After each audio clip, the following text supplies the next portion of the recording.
Bienvenue à un autre épisode de Pivot avec Pinot. Merci d'être là semaine après semaine après semaine. Puis avant de débuter, justement, cette semaine, on a un commanditaire. Pour ceux qui nous écoutent religieusement, on les a déjà eus comme commanditaires. C'est la Fondation Douglas, qui est là pour soutenir la recherche de pointe et les meilleurs soins en santé mentale de l'Institut Douglas. Institut que j'ai eu la chance de visiter quand j'étais ergothérapeute en stage d'observation. Leur mission, c'est de bâtir l'espoir pour tous ceux dont la vie a été bouleversée par la maladie mentale. Puis justement, ils ont fait un événement bénéfice qui s'appelait le tournoi Bâtissons l'espoir le 17 novembre dernier, où ils ont mergé humour et gaming, où il y avait des humoristes comme Danick Martineau, Pierre-Bruno Rivard, Alex Bizarion et bien d'autres qui se sont affrontés dans un tournoi de NHL 2023. Si vous avez manqué ça, bien, savez-vous quoi?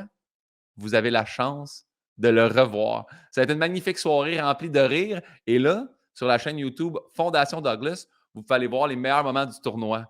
Puis il y a un épisode qui va sortir par semaine durant les 4 prochaines semaines.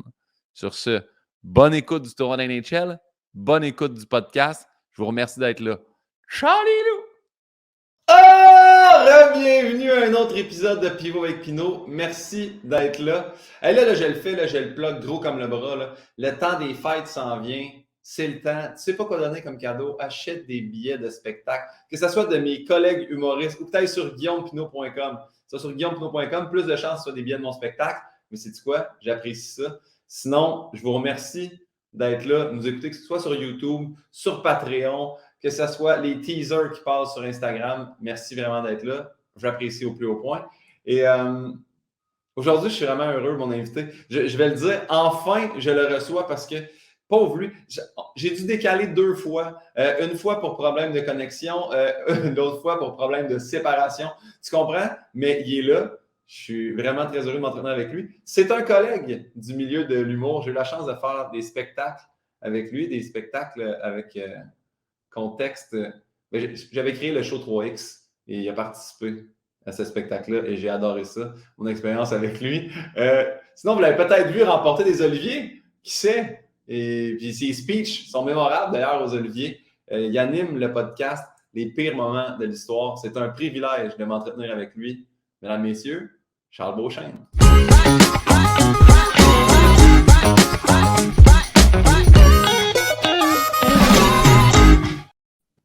Ah, c'est assez cute, cette petite intro-là. C'est mignon comme tout, ça. Le petit générique déjà inclus dans Patente. Je suis choyé. C'est merveilleux. Charles, juste dire que de plus en plus, le générique, j'ai pris une toune, justement, générique, et là, j'arrête plus de la voir dans d'autres pubs. Ça commence à me faire mal en dedans. Là. Ton générique est trop générique. Je suis désolé, Guillaume. Exactement. Les risques du métier. Je voulais dire un show concept, et j'ai dit contexte dans l'intro. C'est pour ça que j'étais comme un show contexte 3X, je veux dire un show concept. Mais un show concept, c'est le contexte d'un show. Fait que techniquement, tu n'as pas menti. Là. Tout est dans tout. Hein. Et est-ce que je ne m'abuse? J'ai dit gagner des Oliviers parce que ça fait 2 ans de suite que tu gagnes le podcast, c'est bien ça? Oui, pas podcast scripté, oui. Mon Dieu, on se croise les doigts, ça va bien. Faut croire que j'ai fait quelque chose de correct dans ma vie. C'est des bonnes nouvelles. C'est encourageant pour la suite des choses, tout ça. C'est tellement bon que je le dis aux gens. Puis moi, j'ai aucune gêne. Là, des fois, dans les podcasts, ils ne veulent pas. Je le plug gros comme le bras. C'est un des podcasts de route que j'aime le plus écouter. Moi, je vais te le dire, un grand faible sur les Vikings. Celle-là, je l'ai aimé. Parce que je pense que c'est le premier que j'ai écouté. Puis après ça, il y a eu Rasputin. Il y en a vraiment des bons. J'invite les gens à écouter ça. C'est vraiment. On a plusieurs catégories d'histoires dans cette affaire-là. Hein. Les gens aiment bien. On a ce qu'on appelle les épisodes, ce qu'on appelle à l'interne les épisodes Pumpkin Spice Latte, là, qui sont nos espèces de. C'est nos espèces d'épisodes là, que tout le monde connaît le sujet, là, puis c'est un préféré, c'est un favori de la foule. Là, les Vikings, les pirates, les 300 Spartiates, toutes ces petites shit-là. Fait que je suis bien content que ce soit celui-là qui t'a allumé. Les gens aiment bien les Vikings, mon Dieu. Ils sont de retour en force, en popularité. Hein. On a sorti des séries, c'est ça que ça veut dire. Ils sont à TV. C'est basé sur un estime mensonge. Là. Moi, c'est surtout ça quand tu as l'air casque et tout, ça n'existe pas. Là. Ça, c'est le fun. Dès le début, ça dément toute la patente. C'est l'opéra. C'est l'opéra qui nous a donné l'image des Vikings qu'on a aujourd'hui, peux-tu croire? En tout cas, étonnant puisque personne ne va à l'opéra. Es-tu déjà allé à l'opéra, Guillaume? C'est très rare. En fait, je ne suis jamais allé. Mais Ça demande de la patience, en fait. C'est ça l'affaire. C'est parce que c'est un show que tu risques de ne pas comprendre parce ouais, qu'il chante et plus souvent qu'autrement dans une langue étrangère. Fait que rares sont les gens qui ont la patience de toffer l'opéra, à moins genre que ce soit un genre Carmen où il y a 112 hits là, à travers la patente que tu as tout déjà entendu ces tunes-là dans des dessins animés de Tom and Jerry. Là. j'ai C'est ça l'opéra. C'est du j'ai soundtrack reçu, de Tom and j'ai reçu, Jerry. Marc Hervieux, puis après avoir discuté avec lui, je me suis dit, il faudrait qu'une fois dans ma vie, j'aille au moins voir de l'opéra. Tu sais, il m'en a parlé de façon à ce que je fais crime, j'ai soudainement un intérêt pour voir ça, une curiosité. Il y a toutes. Il y a toutes les histoires. Est-ce qu'il y en a un qui te ferait plaisir? Est-ce qu'il y en a un qui t'attirait plus qu'un autre dans les diverses narratives qui sont offertes en opéra? Ben là, tu sais, parce que tu as nommé Carmen, mais en plus, là, en ce moment, j'arrête Il pas de joue. voir. Ouais, c'est ça, j'arrête pas de voir des autobus écrits Carmen dessus. Fait que je me dis, c'est peut-être ma chance là, d'aller le voir.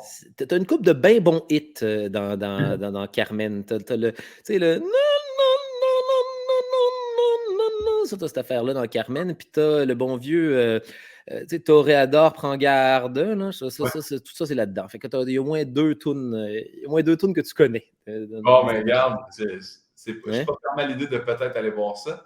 Tu sais, Charles, des je belles pars avec dates. la première question que je demande à tout le monde. Vas-y donc. Quel est notre lien de connaissance? Notre lien de connaissance, c'est celle d'amis de la job, je dirais. On est des partenaires de bureau, toi puis moi, Guillaume. On se voit, on fait nos affaires, tout est bien plaisant. Puis je pense qu'on est unis par le lien de se faire chier avec les mêmes affaires, ce qui Oui, est quand même assez récurrent dans le milieu de l'humour. Là. On est fatigué des mêmes patentes à gosse. oui, Fait que ça fait du bien d'avoir des amis de la job. Voilà ce qu'on est. On est des conversations de machine à café. c'est Et j'ai vrai. besoin de ça dans la vie. C'est vrai. Et est-ce que tu te souviens notre première fois où on s'est croisés? Oui, la première fois qu'on s'est croisés, c'était En route vers mon premier gala 2011. Exact. Si je ne m'abuse, toi, tu commençais à ce moment-là. C'était dans tes premières armes sur scène, me semble. Je commençais, c'était mon premier concours, en fait, d'humour. Oui, et je me l'ai pris en note pour être sûr de ne pas l'oublier parce que dans ma première discussion avec toi, c'est que je pense que les deux, on avait passé en demi-finale. Ouais. Tu sais, avec cette espèce de. Ils prennent 32 personnes sur un concours, il y en a 250 qui vont faire une audition de 2 minutes, où c'est pas en 2 minutes que tu fais ressortir ton meilleur souvent. Un suite Puis, vocal. tu sais, jamais on se contentait de faire Ah yes, j'ai été pris sur le show. Ah yes, j'ai fait le quart de finale. Ah, c'était toujours je veux gagner. Puis tu avais dit exactement en route, fais ressortir le pire de nous. Mais c'est un petit peu vrai. C'est ça l'affaire avec les concours. C'est ça l'affaire avec les concours artistiques, en fait. Je veux dire, on fait de l'art. C'est tellement weird. On fait de l'art pour exister. On fait de l'art pour mettre en valeur une partie de nous-mêmes intrinsèque qui ne pourra jamais appartenir à quelqu'un d'autre. Puis créer des concours d'art, c'est comme créer une espèce de dimension où, genre, la personnalité de quelqu'un est meilleure que celle de l'autre. Outre, je veux dire, les technicalités du craft, puis je veux dire, le talent humoristique, puis toutes ces affaires-là. Fait que oui, effectivement, ça fait ressortir le pire de tout le monde, puis on veut tout le gagner, parce que, je veux dire, qui ne pense pas que sa personnalité est la meilleure? Là? Qui ne Ouais, pense pas que... exactement. Puis là, c'est une affaire de vote, puis je devrais avoir plus de votes, puis en théorie, là, c'est parce qu'il y a plus d'amis, puis un le backé, puis oh mon Dieu, Ah, puis ça tout le monde a fait de la publicité. Puis dans le fond, c'est quoi le rapport avec le stand-up dans tout ça? Dans le fond, là, je veux dire, on veut juste aller divertir du monde avec des anecdotes, là, puis parler de l'expérience humaine. Fait que oui, ça fait ressortir le pire de tout le monde. Les galas aussi, dans ces années-là, là, ça faisait ressortir le pire de tout le monde. On était en compétition, man. Fallait exister les uns contre les autres. Et moi, c'est exactement la raison pour laquelle, là, à l'avenir, là, j'essaie de me tenir loin des concours. Je pense que c'est fini pour moi, ces affaires-là. Ce qui est J'ai une pas bonne envie de me battre contre des amis. je me sens mieux depuis aussi, tu sais. Il y avait eu moi, j'ai quand même fait 4 en route, il faut le dire. Là. Mhm. Mais à un moment donné, c'était comme, ah, tu le fais-tu? Tu pensais, essaierais-tu le prochain stand-up? Tu sais, mais jamais de la vie. Puis, sais-tu quoi? Même Big Brother, tu sais, t'es Mhm. comme ça tente chez.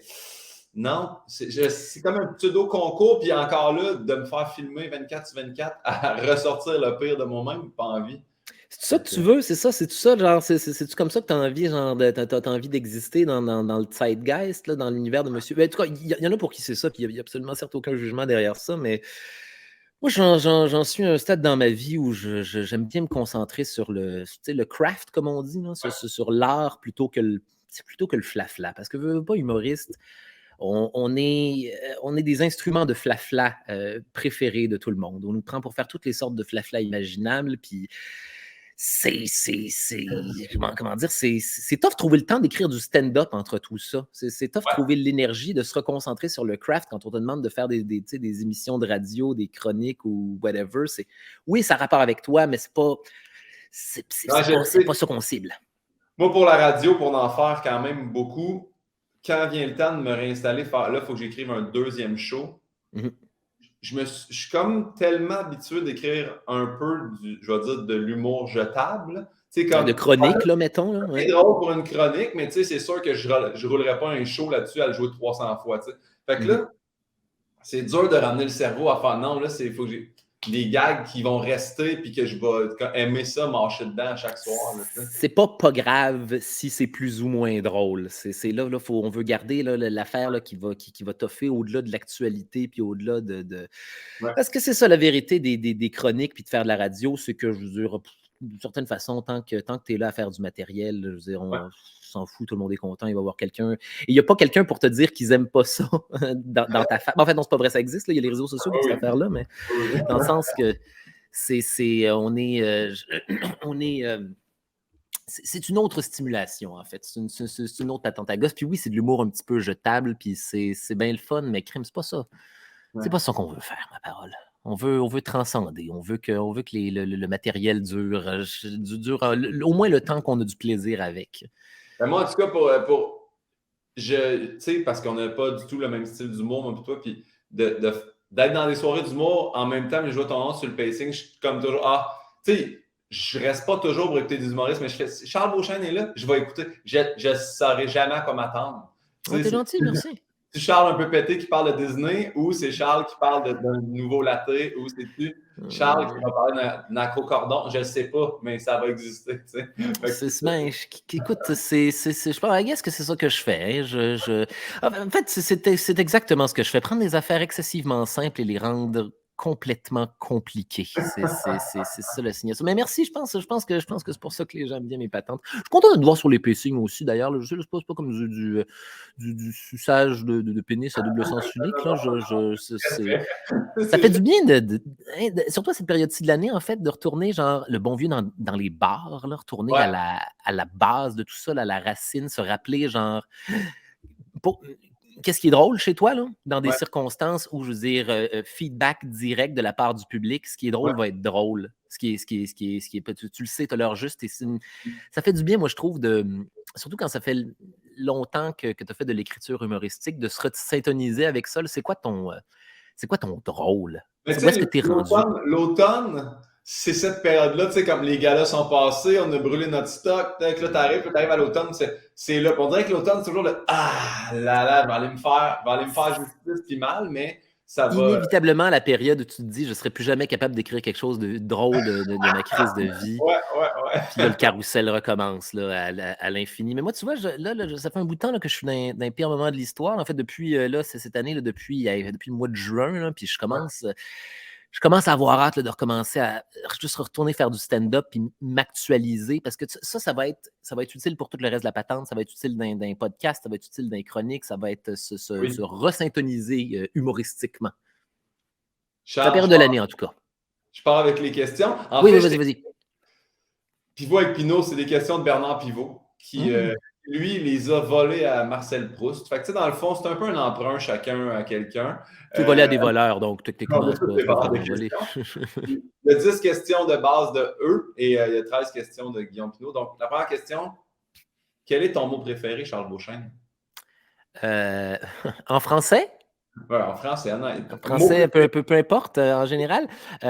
OK. Mon mot préféré, moi, dans la vie, c'est les Allemands. Les Allemands ont une façon vraiment, vraiment sympathique ils ont des termes intraduisibles qui, qui incluent toute la description de leur réalité dans le mot en tant que tel. Et moi, un de mes mots préférés, c'est un mot en allemand, c'est Umwelteinsamkeit. Et ça, ce que ça vient d'écrire, ben, enfin, c'est ça. Là, tu as tous les mots là-dedans. Umwald, c'est la forêt, c'est la nature sauvage. Et Einsamkeit, Einsam, c'est être tout seul. Kite, c'est l'état d'être. Donc, l'état d'être tout seul dans la forêt. Le Umwald Einsamkeit, c'est le concept d'être tout seul en forêt et de ressentir un espèce de sentiment de nostalgie dû à la solitude en forêt. La paisibilité de la forêt aussi. Exactement, ouais. S'il y a un arbre qui tombe, est-ce qu'il y a quelqu'un qui va pour l'entendre? Tout ça, là, c'est du gros crise de Umwelt Einsamkeit. Puis ça, j'aime bien, il se dit bien en plus. Il y a des variations dedans, là, c'est une montagne russe. Là, mais, ouais. Sinon, mon Dieu, en français, effectivement. Oui! C'est le fun, ça se plug partout, c'est un excellent tremplin, puis tu as l'air d'un étéloche quand tu sors ça en début de phrase. Effectivement, mais si je peux me permettre, c'est du génie. Voilà mes mots préférés. J'adore ça. Puis pour être jamais seul en forêt parce que je vais toujours avec mon chien, mais il y a quand même quelque chose que j'ai développé dans cette fin trentaine, d'être dans le bois, puis de m'amener me surprendre à me mettre debout sur une roche, les yeux fermés, puis à respirer. En essayant de respirer le plus au loin possible. Je ne sais pas comment expliquer ça, mais c'est quelque chose que je fais maintenant puis qui me fait du bien. Quand je ressors du bois, je suis comme ah, il y a quelque chose qui s'est passé juste avec moi-même, puis ça m'a fait du bien. Mais tu le sais, hein, parce qu'on est toujours sollicité, on est toujours en train de jaser à du monde, on est toujours en train de jaser à du monde showbiz bruyant qui ont besoin d'exister. Puis à la limite, on est tout un petit peu en train de se vampiriser l'énergie les uns les autres dans le showbiz. Puis je pense que c'est pour ça qu'une réalité comme le Umwelt Einsamkeit vient prendre toute son utilité, c'est se reconnecter avec soi-même. Si je nommais les épisodes, je pense que je l'appellerais... Umwelt Einsamkeit, je vais t'envoyer comment ça s'écrit, Pino, ça me fait un grand plaisir. Puis, Crime, je vais le demander aux gens parce que c'est vrai, tu sais, parce que souvent, je demande aux gens, écrivez-nous où vous nous écoutez. Fait que si les gens qui nous écoutent en ce moment, mettez-nous votre mot préféré. Je pense jamais à vous poser des questions. Mettez-nous votre mot préféré. J'ai le goût de le savoir. Venez participer là, dans les commentaires, là, sans vous entre-déchirer et être des douchebags, si possible. Je ne sais pas si le prochain va être également en allemand, mais c'est l'opposé, le mot que tu détestes le plus. Ah, c'est une bonne question, ça. Le mot que je déteste le plus, c'est. Ah, man, attends, ça c'en est une bonne, celle-là. Fafouin. Fafouin, j'haïs ça. Je trouve que ça. Pardon? Fafouin, ça existe, un mot.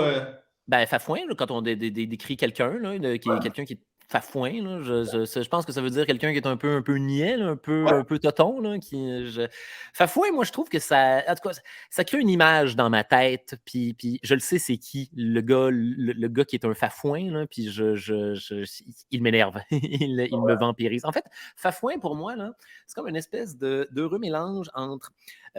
Fagin dans Oliver et compagnie. Là, il se fait accueillir par un sans-abri sur un bateau, là, puis qui a vraiment l'air d'un petit fafouin d'ailleurs lui-même. Et genre Louis-José Hood, mais à l'époque où il y avait un Molette. Ça, c'est deux réalités, selon moi, fafouines qui viennent se merger ensemble en fin de compte et créer un archétype de fafouin dans ma tête que je ne peux absolument pas supporter. J'ai ce mot-là. Merci pour ça. Hey, celle-là, tu vois, ça va être la seule personne à qui je ne vais pas changer la question parce que la question, j'avais changé pour votre dépendance favorite, mais je vais garder la question de base qui était votre drogue favorite. Je veux savoir, Charles, ta drogue favorite. Ma drogue préférée, c'est les champignons magiques, sous toutes leurs formes, autant le petit microdose pour te délester d'un peu d'anxiété sociale, autant que... Mais moi, j'aime le full trip. Dans la vie, Guillaume, là, j'aime ça, là, foutre le camp en forêt, là, être dans le côté sauvage et presque, comment dire, ésotérique de la nature, là, les puissances de la forêt, là, les puissances sorcièresques de la forêt, et faire un bon vieux full trip de champignons magiques avec des moments super épeurants, des hallucinations, des bouts où tu te fais continuellement des double takes. T'es comme, ah, c'est quoi cette affaire-là? Ok, non, c'est beau, je pensais que c'était une main, mais c'est juste une branche. T'es toujours en train de faire ça, c'est chaud. C'est quoi cette affaire? C'est ça, en gros, tout seul? Moi, je trouve que c'est quelque chose de sociable. OK. Je trouve que il faut être au moins 2-3 là, pour bien l'apprécier, puis jaser, puis, tu sais, comment dire, te faire part de tes petites appréciations, là, te faire part d'on est-tu en train d'halluciner sa même affaire? C'est-tu moi ou ce truc-là, ça a vraiment l'air de ça? Il y a des longues hallucinations aussi. Là. Il y a celles qui font faire un double take, mais il y a aussi celles où tu, genre, t'es de loin, là, mais t'es comme, voyons, y a-tu. C'est comme une tête de mort qui parle dans le mur. Faut-tu. Hein, c'est ça? Voyons, Caroline, c'est quoi cette histoire-là? C'est comme une. Ah non, c'est juste des briques. C'est juste des petites briques. OK, d'accord. Une fois. Là. Une de mes meilleures, là, c'était. J'étais dans une place où il y avait un feu de camp, puis il y avait des roches autour du feu qui brûlaient, tu sais, pour créer une espèce de délimitation au feu. Puis moi, j'étais persuadé que c'était du monde dans des sleeping bags qui dormaient genre, en triangle autour du feu. Fait que j'étais comme, mon Dieu, mais ces gens-là dorment beaucoup trop proche du feu. Il faudrait les avertir. Les amis, vos sleeping bags vont flamber. Ah non, c'est juste des roches. OK, ça va. Et tu ressors de là aussi, en fait, les shrooms, ce qui est le fun, c'est que c'est introspectif. Fait que moi, tu sais, j'aime bien, j'aime bien le tour, j'aime bien la ride de ma propre maison hantée dans la vie. Je suis Ouais. quelqu'un d'angoissé. Les shrooms, ce que ça fait, c'est que ça fait ressortir les démons souvent. Ça fait ressortir toutes les affaires là, qui sont en train de te tenailler à l'intérieur, puis de te faire moisir par en dedans, là, et ça te force à les confronter. Ça les manifeste devant toi, autant physiquement que visuellement. Tu vas te faire peur avec des affaires qui te font peur, que ton subconscient a créé parce que ça te faisait peur à la base. Et si tu essaies de combattre ces affaires-là pendant que tu es sur les moches, tu vas le sentir physiquement. Tu vas être prisonnier de toi-même. Tu vas être cambré. Ton corps va se mettre à t'envoyer le message. Il y a quelque chose qui te fait bloquer. Tu peux te battre avec ou tu peux surfer la vague. Tu peux devenir l'ami de ton démon. Tu peux devenir l'ami de ton monstre. Et là, tu sors de là avec une meilleure compréhension de toi-même à toutes les fois. Il n'y a pas une Là, il fois va que j'ai falloir pas que tu t'appelles, Charles. Il va falloir que tu me prescrives quelque chose. Il faut que j'essaye ça. C'est pas pour tout le monde, hein. C'est vraiment, comme je te dis, c'est un tour de maison hantée, Guillaume. Ouais. Mais c'est la maison hantée de tes peurs les plus profondes à toi. Fait qu'il y a quelque chose de très Freddy Krueger à toute cette patente-là. Puis, c'est pas le même dosage pour tout le monde. Il y a des gens qui vont préférer d'envie. Tu sais, nous autres, les humoristes, là, on est à l'époque, c'est fou, hein? On est à l'époque des humoristes qui microdosent. Oui, big time. J'en vois là, qui se font des pilules du BC. Là, Je pense qu'on a jasé à la même personne, là, mais en tout cas, je m'en suis fait offrir à la fin du Comédia, puis c'était bien le fun. Mais, tu sais, genre, et c'est merveilleux, ça, comment dire, le changement de vibe que ça crée dans le milieu, parce que fut une époque où on était les humoristes sur la cocaïne. Et ça c'était. En tout cas, on était. à le dire parce que je l'ai lu dans le livre Haute Démolition. Moi, j'ai jamais vu, sincèrement, c'est même pas une blague, j'ai jamais vu aucun humoriste devant moi faire de la cocaïne, que ce soit dans une loge ou un party d'après-gala. J'ai jamais vu de cocaïne de ma vie. Mais tu as peut-être déjà vu ça coke, par contre, c'est ça la Ouais, ça oui, ça, je peux dire que ça coke. Mais j'avais jamais vu. Je l'ai appris vraiment sur le tard que ça existait dans notre milieu, ça. C'est de la belle naïveté. T'as jamais fait ça? T'as jamais genre vu de la cocaïne de ta vie? Non, c'est pas vrai de vrai. À part genre le tableau à TV, là, tu sais, Oui. À part la cocaïne, genre glam dans les films de gangsters. Ou j'ai vu des petits sacs vides au sol à la voie maltée au Saguenay. J'ai vu ça. Oui, ça va arriver, ça. Effectivement, ça va arriver une couple de fois. Moi, c'est quelque chose de relativement récent aussi. Puis, moi, grand Dieu, j'ai certes pas fait cette affaire-là souvent parce que ça ne le fait pas pour moi. C'est une affaire d'ego. C'est une affaire qui booste ton ego. Puis, selon moi, toutes les particularités plus négatives, surtout chez des personnalités d'humoristes, là, on n'a pas d'écoute, là, puis on parle fort, là, puis on s'enterre, là, puis on essaye de puncher continuellement, là, puis tout le monde est rushant. Je veux une conversation d'humain, man, arrête d'essayer de me divertir. Ça te fait pas ça, toi, des fois, quand les humoristes essaient d'être drôles avec d'autres humoristes? Ça ne fait pas de drainer complètement cette affaire-là? Ça m'a amené à quelque part dans ma vie, Charles, où quand j'ai commencé l'humour, puis je le dis maintenant, puis ouvertement, puis j'en ai parlé avec mes amis. Quand j'ai commencé l'humour, mes amis, que je nomme maintenant mes amis civils, que j'avais depuis toujours de Saint-Hyacinthe, j'étais comme, ils sont un peu plates, tu sais, parce que là, j'ai des amis humoristes qui créent Puis à un moment donné, là, j'ai écouté une game de hockey avec des humoristes, puis là, ça punchait sur la ligne bleue, le offside, le sifflet, l'arbitre, la game, la mise au... J'étais comme, on peut juste écouter la game et fermer nos crises de gueule? Puis là, tu te sens coupable, là. T'es quand je devrais-tu puncher moi aussi? Je devrais être drôle moi aussi? Je suis moins drôle. Tu mieux que l'autre. Puis là, tu fais mais là, il y en a un qui est très drôle dans le milieu. Peut-être que s'il me trouve drôle en regardant le hockey, il va me faire sa première partie. Là, tu pars dans une petite spirale que Maintenant, là, c'est un véritable bonheur de passer du temps avec mes amis qui ne sont pas humoristes.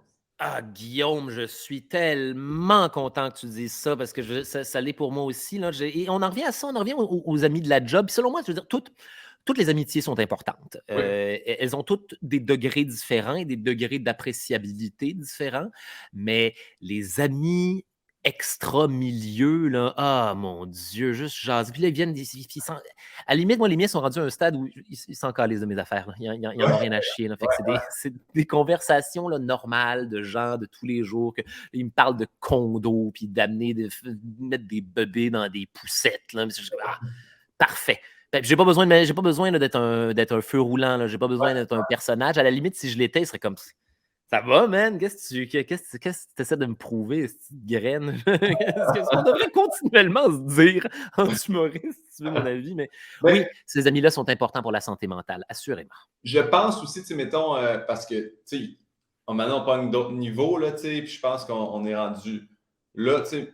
Moi, là, je vais faire des soupers avec Sam Breton. Je suis pas là à parler d'humour, puis il n'est pas là à me parler d'humour. Tu sais, on est content de ne pas être dans une salle, justement. Mais entendez-moi bien, là, c'est la chose que j'aime le plus au monde, faire des spectacles. Mais si je fais un souper avec mon ami humoriste, c'est pas pour y parler de salle de spectacle puis de show. C'est pour aussi le fun que c'est de la job. Ouais. Aussi plaisant puis aussi bon pour l'ego puis toutes les excellentes raisons et les très mauvaises qu'on a de faire cette affaire-là, ça reste de la job. Et des fois, il y a des amis, c'est ça qui est bien plaisant, il y a des amis de la job qui deviennent des amis de la vie aussi à travers cette affaire-là. Moi, tu vois, j'ai ça avec je veux dire, ma bonne vieille chum Maud Landry, je veux dire, on peut se voir, mon Dieu. Et c'est ça qui est merveilleux avec ces amis-là. Tu sais que tu as des bons amis quand tu peux passer genre 8 mois sans vous voir. Vous allez vous voir une journée, puis ça va faire comme si c'était la semaine dernière. Ouais.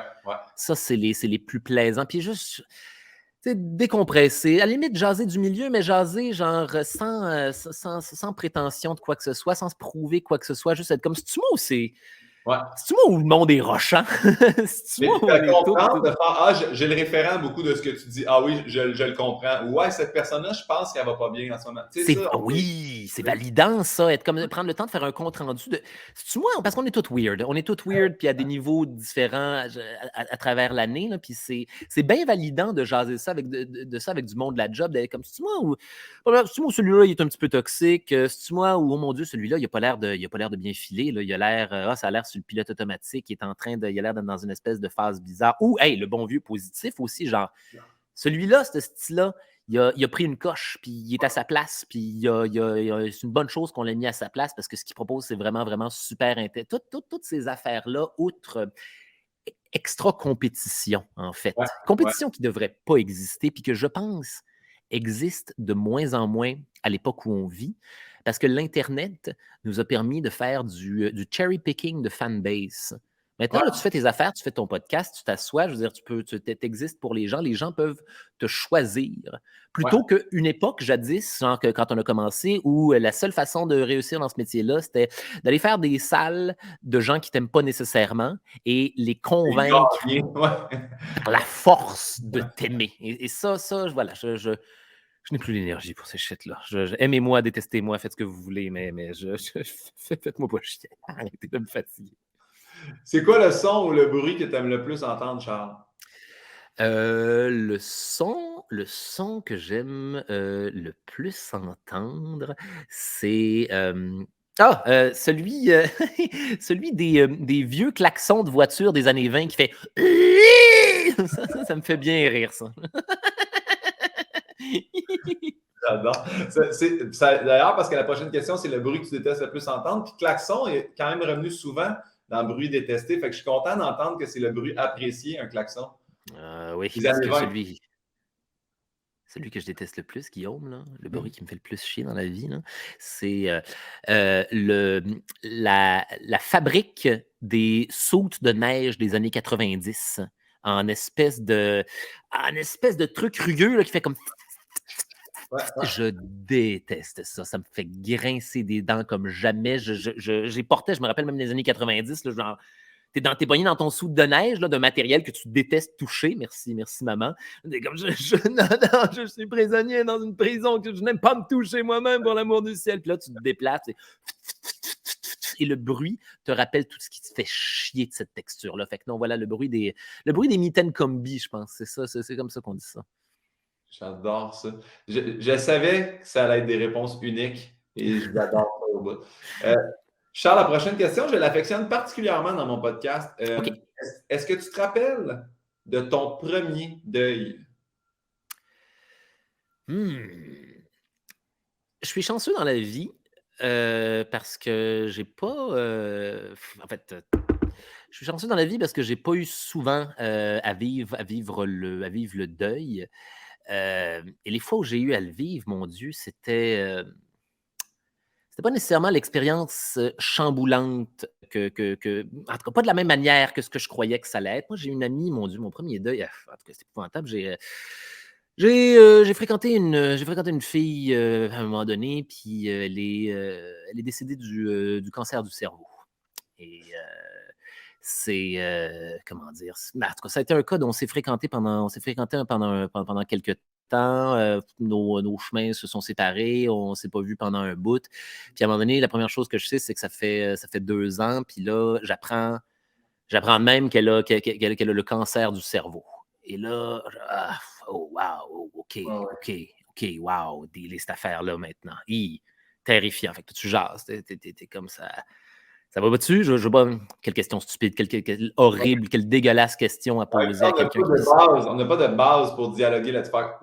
On dirait qu'on n'est pas préparé dans la vie à, tu sais, tu peux l'accueillir, mais c'est parce que moi, souvent, on me dit, ah, ben, tu sais, faut juste t'écouter, Guillaume. Ouais, mais Chris, il faut bien quand même que je dise quelque chose, là, tu sais. Fait que là, t'es-tu mal, t'es-tu empathique, t'es-tu sympathique, t'es-tu trop, t'es-tu passé, tu te prends. Hey, qu'est-ce que tu donnes, man? Comment tu deals ça émotionnellement? Puis je veux dire, tu veux pas. Parce que tu veux pas, en plus, là, rajouter du awkwardness à tout ça, mais la vérité, c'est qu'il va toujours rien avoir. C'est des situations qui sont complètement effroyables. Là. Fait que en tout cas, j'ai eu à dealer le début de cette affaire-là comme ça, comme étant, hey, ma chum, man, je sais pas qu'est-ce que je pourrais te dire qui serait pas complètement terrifiant dans cette situation-là, parce que la situation que tu es en train de vivre me terrifie au plus haut point. Et en tout cas, il s'est passé une couple d'affaires, c'était bizarre. C'était une chum auteur, en fait. Puis ils ont fait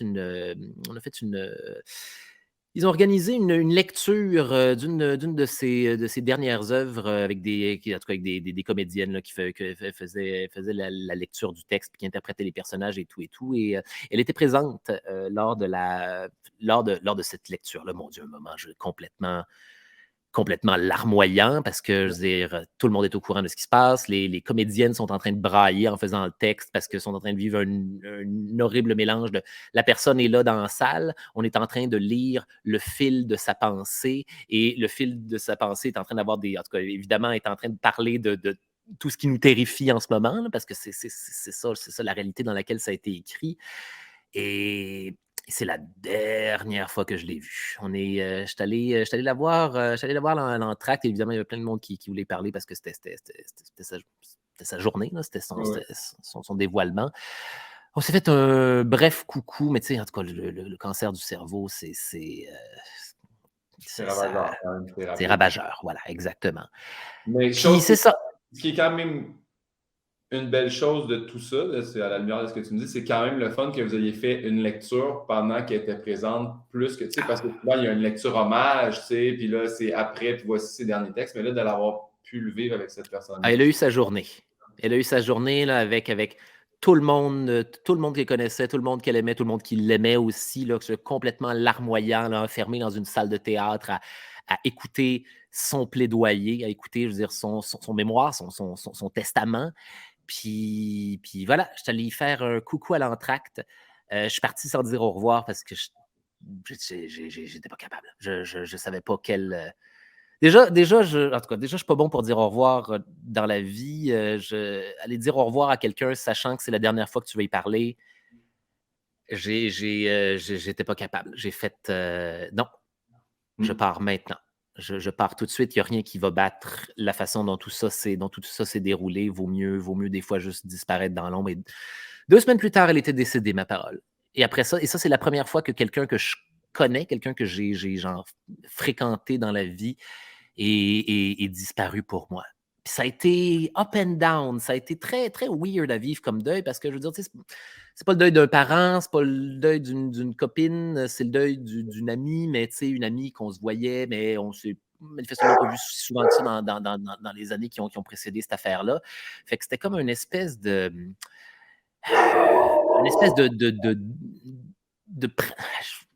pratique de deuil. Faut pas dire ça, là. Non, mais je C'est comprends. un deuil à part entière, là, mais j'étais comme, OK, voilà donc ce que c'est, vivre cette affaire-là. Quelqu'un que je connais, Excuse-moi, Charles, le chien jappe. mais non, il y a pas de problème, voyons, Oui!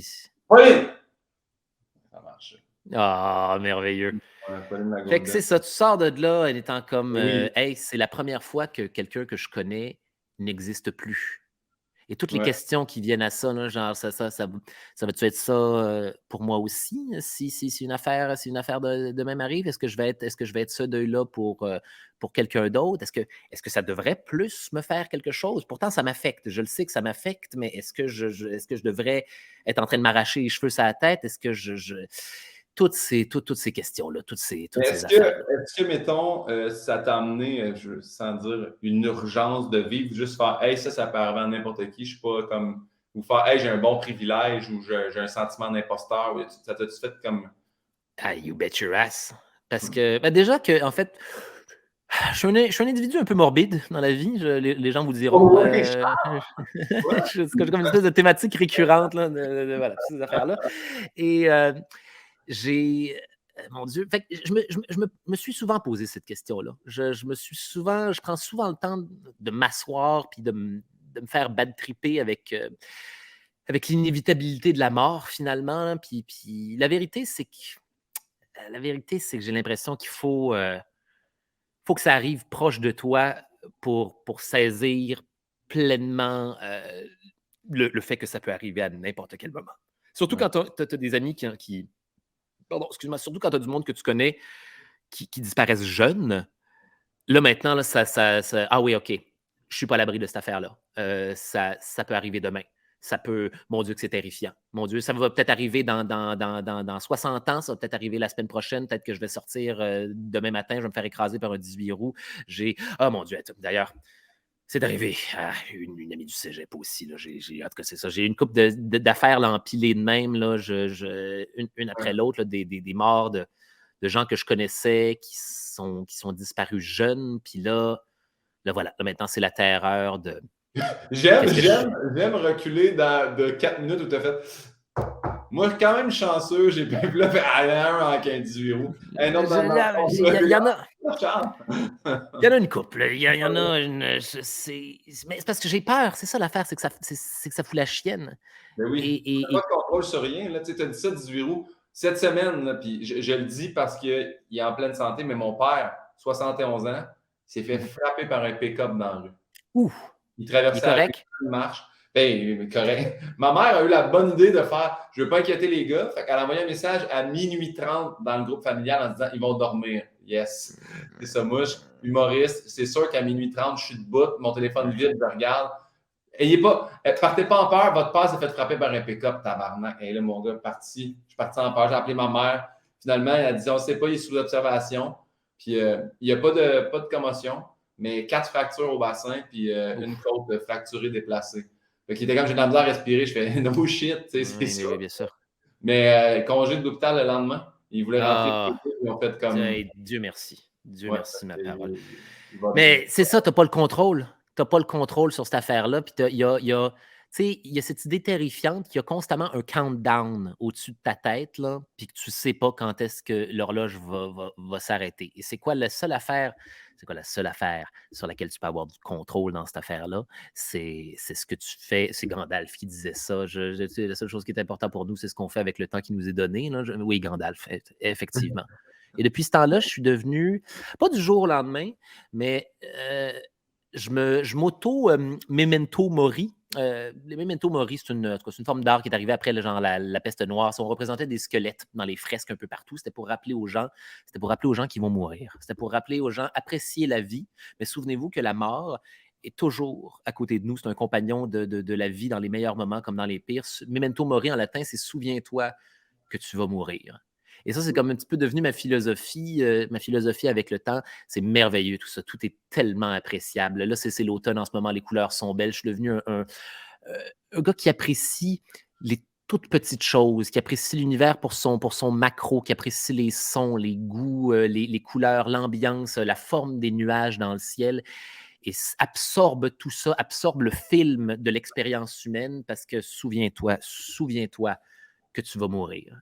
Et ça, tu vois, ça fait qu'aujourd'hui, je te dirais, mon Dieu, j'ai pas fait, on fait jamais 100% la paix avec sa propre mortalité, là, mais je suis heureux et satisfait des expériences que j'ai vécues dans la vie, Guillaume. J'ai pu travailler avec du monde fabuleux à faire l'affaire que j'aime le plus au monde, dans un milieu où je suis valorisé, avec des bons amis. J'ai voyagé dans ma vie, j'ai vu des couleurs, des sons, des perceptions, j'ai emmagasiné des expériences que j'adore. Et là, maintenant, j'en veux juste un petit peu plus, mais si tu me dis que ça s'arrête demain, là, mettons, là, j'ai emmagasiné, je suis content de la vie que j'ai vécue jusqu'à maintenant. Mais c'est merveilleux, ça. Je pense que c'est ça qu'il faut recréer.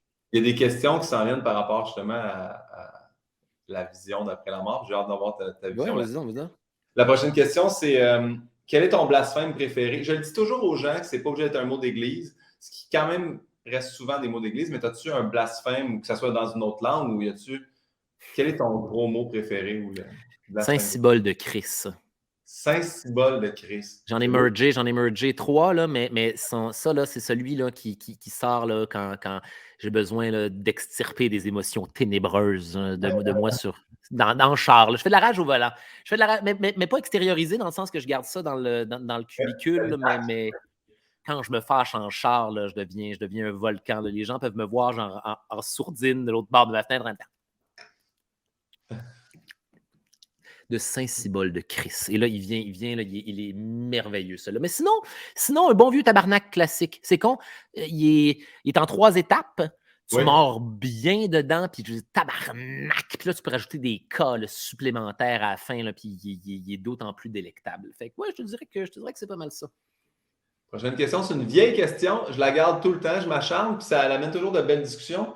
Demain matin, on te remet cette responsabilité-là. C'est toi qui décides quel homme ou quelle femme on imprime sur le prochain billet de banque. Mettez-moi pas ça entre les mains, les amis.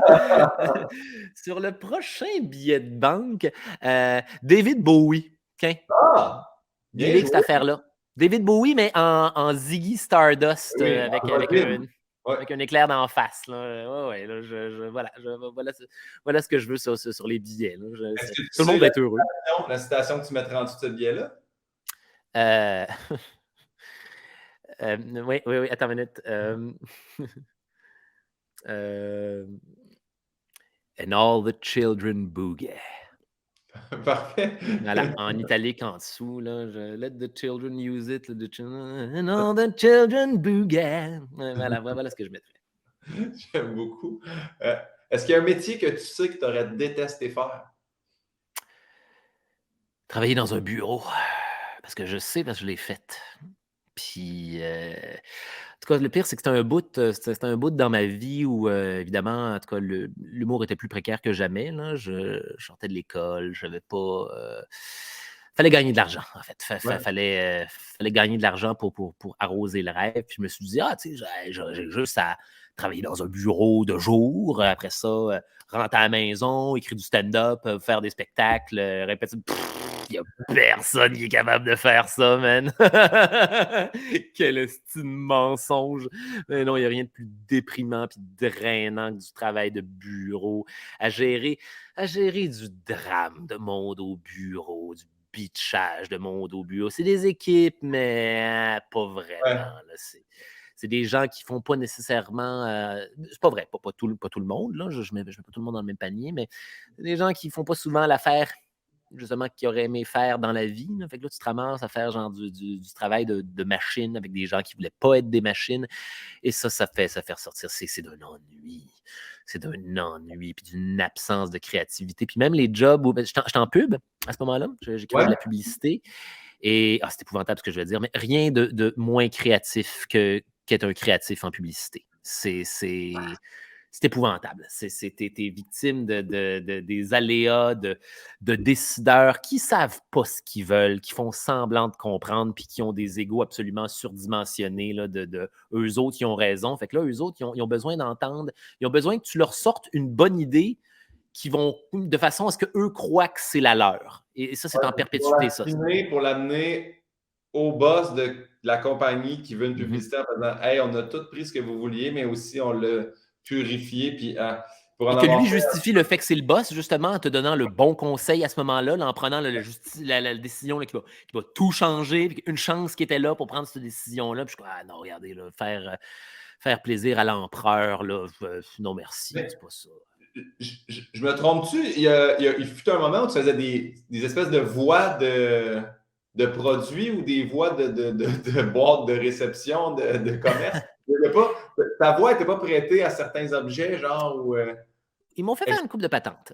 Ils m'ont fait Ouais. faire une coupe de patente à gosse. J'ai fait, je sais pas, je pense que j'ai fait une annonce attends, là, tu veux dire, genre, dans un boot que t'entres, puis c'est ma voix pour une patente? Hein?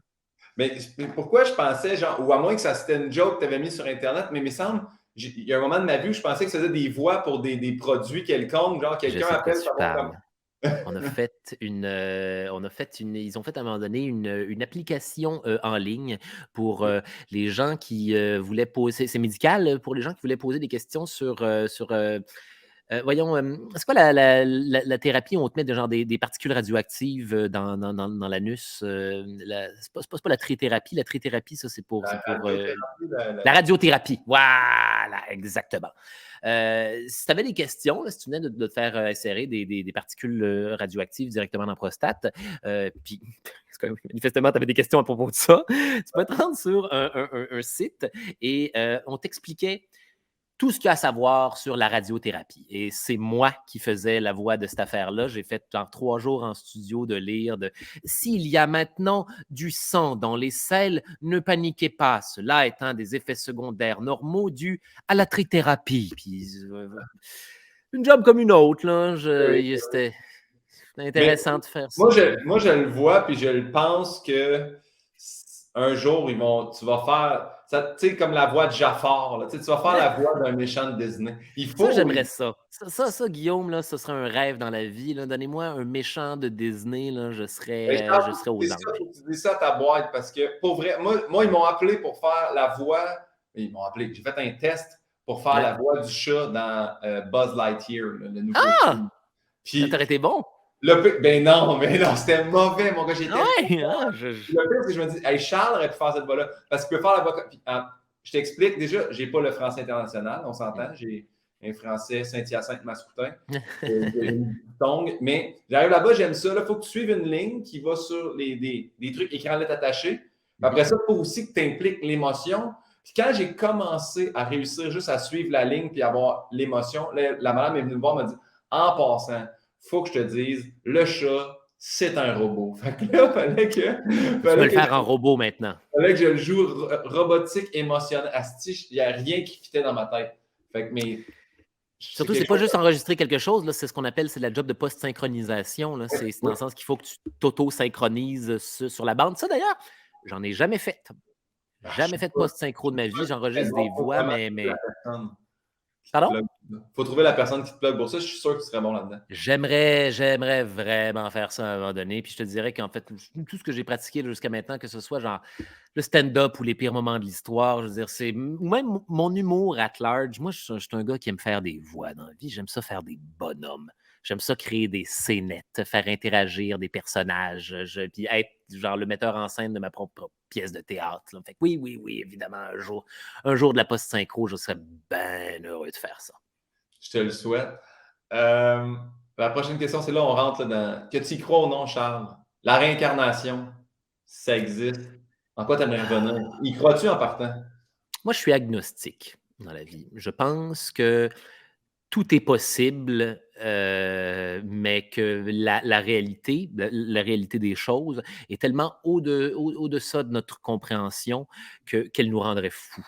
Je pense qu'on ne sait pas c'est quoi. Mais peut-être que tout existe. Peut-être que tout est vrai. Tant qu'on n'est pas certain à 100% que quelque chose est faux, cette chose-là a une possibilité d'exister. Et peut-être que quand on meurt, là, Dieu, c'est bel et bien un dos avec des sandales puis une barbe sur un nuage. Là. Peut-être que statistiquement, là, il y a un infime pourcentage de chances que ce soit ça. Ouais. Peut-être que c'est la réincarnation. Ce serait... Moi, j'ai l'impression que la réincarnation, on se compte des pipes avec cette histoire-là. J'ai l'impression qu'on se fait croire que c'est rassurant, puis qu'on n'est pas vraiment mort. Mais la vérité, c'est que tu ne te souviens pas de ta vie antérieure, tu ne te souviens pas qui tu étais, tu recommences ton expérience de vie à zéro. Autant dire que tu es mort. Excusez, là, autant dire que c'est la bonne vieille mort, tu es quelqu'un de différent. Déjà, je trouve qu'on est une personne différente aux 10 ans. Moi, je trouve d'une Oui! décennie à l'autre, en vieillissant, on est une autre personne. Et Dirais-tu moi, il y a des... qu'on te réincarne pour le mieux? Ça dépend qui, mais moi, Oui. je sais qu'il y a genre, il y a au moins 2, 3 Charles Beauchesne du passé qui sont détestés, c'est intéressant lapsus, qui sont décédés. Et je ne pourrais jamais revenir à ces gars-là dans le passé. Fait que, écoute, on est toujours en train de mourir, puis on est toujours un petit peu en train de se réincarner, et ce dans notre propre vie. Maintenant, si j'avais le choix d'être réincarné en Oui. quelque chose, est-ce que c'est un humain? Il faut que ce soit un humain ou un animal? Il n'y a aucune obligation, c'est une question ouverte, c'est toi le propre OK. chef de ça. OK. Ben, tu sais quoi? J'ai fait l'expérience humaine et j'ai eu une merveilleuse expérience humaine. C'était super plaisant. Le refaire avec quelqu'un d'autre, je pense que je ne pourrais être que déçu. Moi, d'être un drug lord colombien, là, d'avoir infini argent, mais même là, je vais me faire gonner dans mon lit. Là, ça va venir avec ses stress. Là. Non, j'essaierais l'expérience animale, tiens. J'essaierais d'être peut-être rien de trop basique quand même. Peut-être parce que là, ça devient des expériences de vie un petit peu binaires. Ah, tu sais quoi? J'aimerais être le chat de quelqu'un. Ah, J'aimerais être le chat de quelqu'un qui aime son chat et qui s'en occupe. En tout cas, je veux dire aussi bien que moi, je m'occupe de mes chats, je me réincarnerais en cette affaire-là. Ça, ce serait un esti de beau break dans la vie, là, d'avoir un humain qui stresse. Là. Puis c'est possible que mon maître, ce soit un autre humoriste, là, mais de le voir revenir stressé puis déprimé, là, être comme « Ah, tabarnak, il a encore oublié de me nourrir, puis c'est on n'a pas le temps, il faut qu'on aille, là, c'est un appel téléphonique avec cette affaire. Ouais. Puis là, je serais là sur un coussin, être comme, mon Dieu, ça a l'air bien stressant tout ça. Vous me mènerez des croquettes quand vous aurez le temps, mon brave. En tout cas, moi, c'est ça qui me fait du bien, là, de regarder mes chats quand je stresse, là, c'est de voir à quel point eux autres, ils n'en ont rien à chier. Ils sont Est-ce en que train de vivre. sur le moche, les chats deviennent quelque chose de fascinant? Oui. Ils deviennent oh mon Dieu, ils deviennent des guides spirituels. Ils deviennent des gens avec qui tu vas avoir entretenir des vraies conversations, puis encore plus avec toi-même, parce que je veux pas, je veux dire, c'est toujours. Moi, je parle à mes animaux dans la vie. Je leur parle et je les fais parler. Je les fais répondre à leur place en me basant sur les signaux qu'ils sont en train de m'envoyer corporellement, dans leur gestuelle, dans leurs expressions, etc., etc. Mais ça donne que oui, c'est une conversation avec mon animal, mais c'est aussi une conversation avec moi-même. Sur les shrooms, ça devient d'autant plus une conversation avec toi-même, fait qu'ils deviennent les animaux deviennent des excellentes pièces pour relativiser tout ce que tu es en train de vivre au fur et à mesure que tu es en train de le vivre dans un trip de psychédélique. Et pour cette raison, ce sont d'excellents guides spirituels. Puis ils savent, et puis ils aiment ça quand je suis là-dessus, là, parce que je suis comme oui, oui, oui, tenez des grosses caresses pour tout le monde pendant des heures et des heures. Je pense qu'il n'y a rien de mieux qu'à être l'animal de compagnie de quelqu'un de complètement défoncé. Oh mon Dieu. Voilà ce Merci que je pour veux dans la vie, Guillaume. Voilà ça à quoi. Donnez-moi ça prochaine vie, puis je vais être bien content. Ben, tu vois, on demeure dans le côté de la mort. Après ta mort, tu arrives au port du paradis. Encore une fois, que tu y crois ou pas, Dieu est là, avec ses grosses sandales et sa longue barbe, là, puis il fait Mhm. c'est ton arrivée. Qu'est-ce que tu aimerais qu'il te dise à ton arrivée? Tu es le dieu de ton propre paradis. À Wow! partir de maintenant, là, pour l'éternité, là, la vérité de cette affaire-là, là, c'est que c'est pas moi, Dieu, qui va décider de comment ta récompense, là, c'est le paradis. Le paradis, il est intrinsèque à tout le monde. Et peut-être qu'il est changeant aussi. Peut-être que ce n'est pas une répétition infinie des mêmes affaires pour toujours. C'est peut-être que tu as besoin de te renouveler pour l'éternité. Fait que j'aimerais bien être le Dieu d'une dimension où j'ai le contrôle absolu et ce, jusqu'à l'éternité, dans un monde où le temps n'a plus d'importance. Si c'était comme ça, je serais bien content. Bravo Dieu, t'as bien fait les choses. Ouais, bien joué. Kudos. La prochaine question de ma mère, qui est Charles Beauchesne. Quel type d'humour vous caractérise le plus? Manon Pinault se questionne. Les dessins animés. Je suis un gars de bonhomme dans la vie. Je suis un gars de bonhomme depuis que je suis tout petit.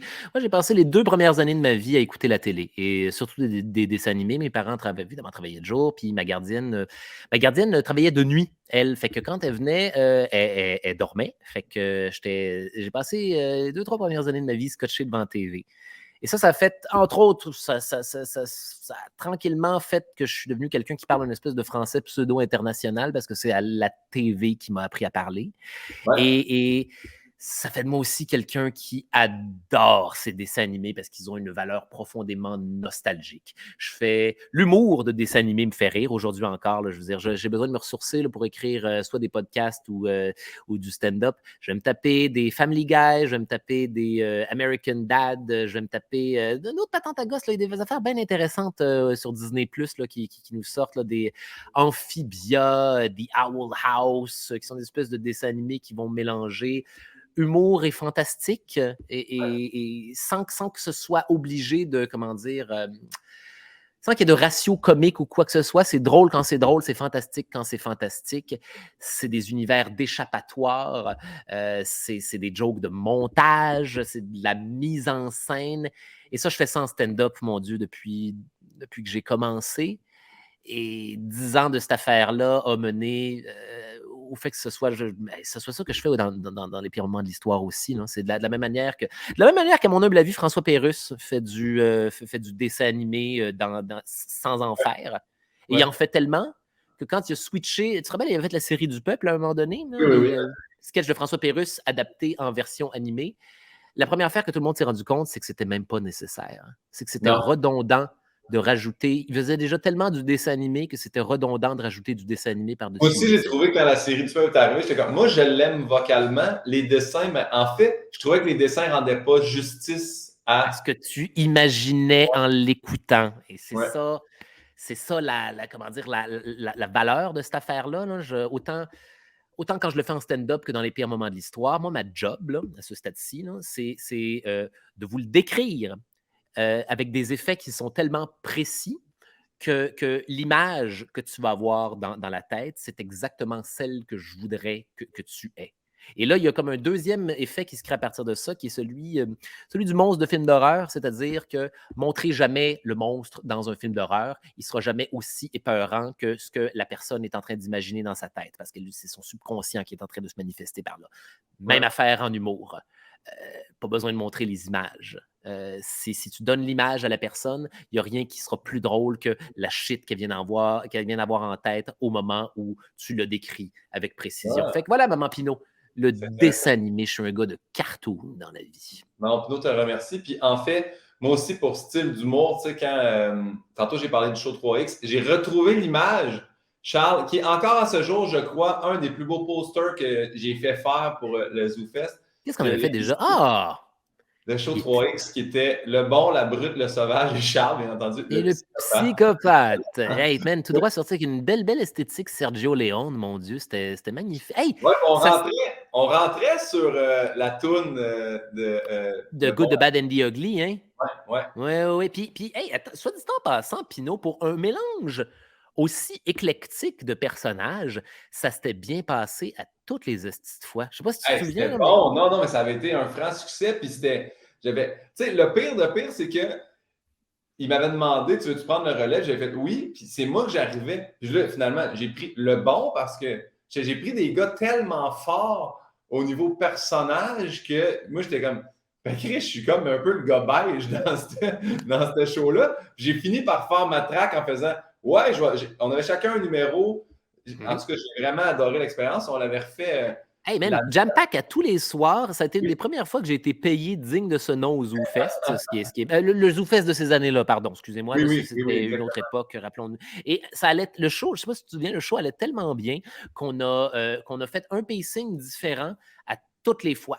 On Oui, a brassé les cartes de qui passait en premier, qui était au milieu, qui était en dernier à toutes les fois, et ça a toujours été tight, peu importe l'enchaînement. Ça, c'est du bon spectacle, les amis. ouais, c'était vraiment le fun. C'est une super expérience. Puis je me rappelle encore, c'était là, l'acrocordon d'ailleurs. Je me rappelle. Oui, j'avais fait ce numéro-là. J'ai couché avec une fille qui avait un accordon, puis on décide de se concentrer sur autre chose en ayant des relations sexuelles. Voilà. Ah, merci Charles pour ça. Et là, on est rendu au moment rafale, qui n'est Oui. jamais vraiment des rafales. On amène les gens à expliquer, mais tu sais, si tu veux trancher, tu tranches. Euh, la première, mettons, je t'explique, c'est Jack l'Éventreur ou La Peste Noire. Faut que je choisisse un des deux que je vis, genre. Ouais, ben lequel tu préfères entre les deux? Entre les deux spectacles ou entre les deux événements, mon Dieu. Hey, OK, Probablement, OK. probablement tes spectacles, là, je dirais. Là. Je tiens aussi Ah, à dire que Yann Bilodeau est bien impliqué dans les moments rafales. Fait que, tu sais, il est allé sur le personnel à toi. Fait que, je vais dire dans tes spectacles. dans les spectacles. OK. Je vais répondre Jack l'Éventreur parce que il me permet, c'est un spectacle, j'ai deux conférences historico-humoristiques. Charles Beauchesne parle de la peste noire pendant 60 minutes et Charles Beauchesne parle de Jack l'Éventreur pendant 60 minutes. Voilà, vous êtes briefés. Jack l'Éventreur, il me permet de faire des effets que j'ai jamais fait dans ma vie. Il me permet d'appliquer des mécaniques de stand-up humoristique à de la frayeur. Et j'ai jamais fait ça dans ma vie. Et ça, c'est plaisant comme effet. C'est de prendre tout ce que tu as appris en humour et l'utiliser pour rendre les gens inconfortables. Et de façon, comment dire, calculée puis en contrôle. Il y a des moments dans ce spectacle-là là, où je suis comme, ben oui, vous voulez voir? Vous voulez voir à quel point c'est de la merde l'humanité? Vous voulez voir genre l'horreur du monstre humain? Check, et puis là, j'ai des diapos là, complètement graphiques. Mais voilà, les implications de ce spectacle-là me permettent de faire des punchs de terreur. Et dans un spectacle où il y a justement de l'humour, c'est un espèce de voyage émotif qui, en tout cas, j'en suis certain, est très étrange pour le public, mais pour moi aussi, parce que je veux pas, je suis le véhicule de cette affaire-là. Fait que je dirais assurément Jack. Okay, le prochain, il faut vraiment que je le lise, là, être sûr de ne pas me tromper. My Hero Academia ou Death Note? Death Note.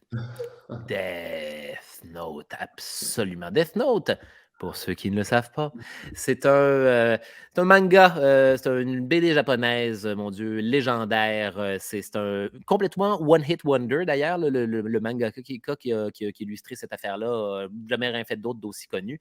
Grosso modo, les aventures d'un surdoué à l'école au Japon qui est observé par un dieu de la mort qui s'ennuie et qui décide de faire tomber sur Terre son carnet de dieu de la mort. Et ce qui se passe avec le Death Note, le titulaire Death Note, ce qui se passe avec ce carnet-là, c'est que dès que tu écris le nom de quelqu'un à l'intérieur, cette personne-là va mourir dans les 45 prochaines secondes d'une crise cardiaque. Si tu rajoutes des détails, cette personne-là va mourir de la façon dont c'est écrit. Puis là, en tout cas, il y a un paquet de règles relatifs à ça.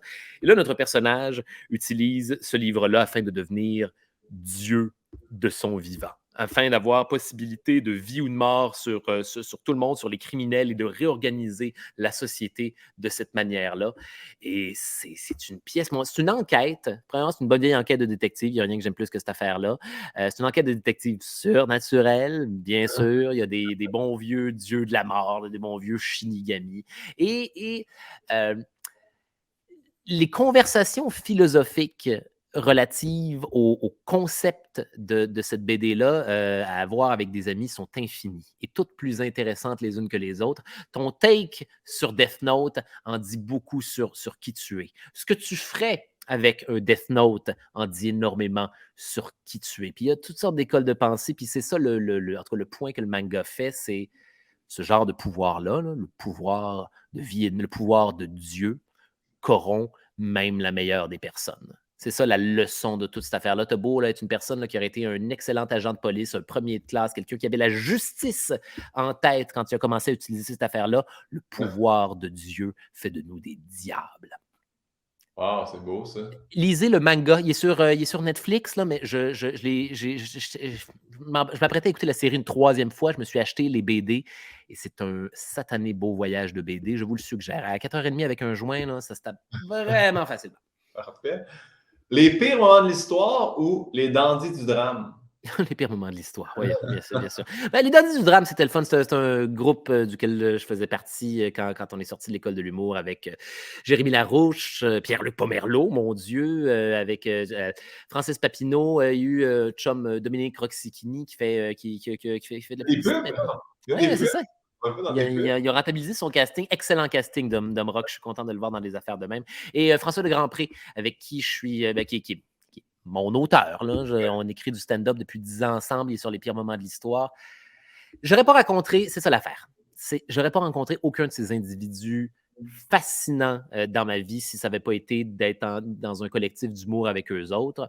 On a eu des très, très bonnes idées à l'époque. On s'est bien amusé, on a bien ri, mais c'était une étape. Oui. C'était une étape et les pires moments de l'histoire, c'est le produit acheminé 10 ans plus tard. Fait que oui, je vais choisir le produit acheminé. Mais C'est bon que tu aies nommé tout le monde parce que les prochaines, on les met en compétition. Donc, Jay Larouche ou Pierre-Luc Pomerleau?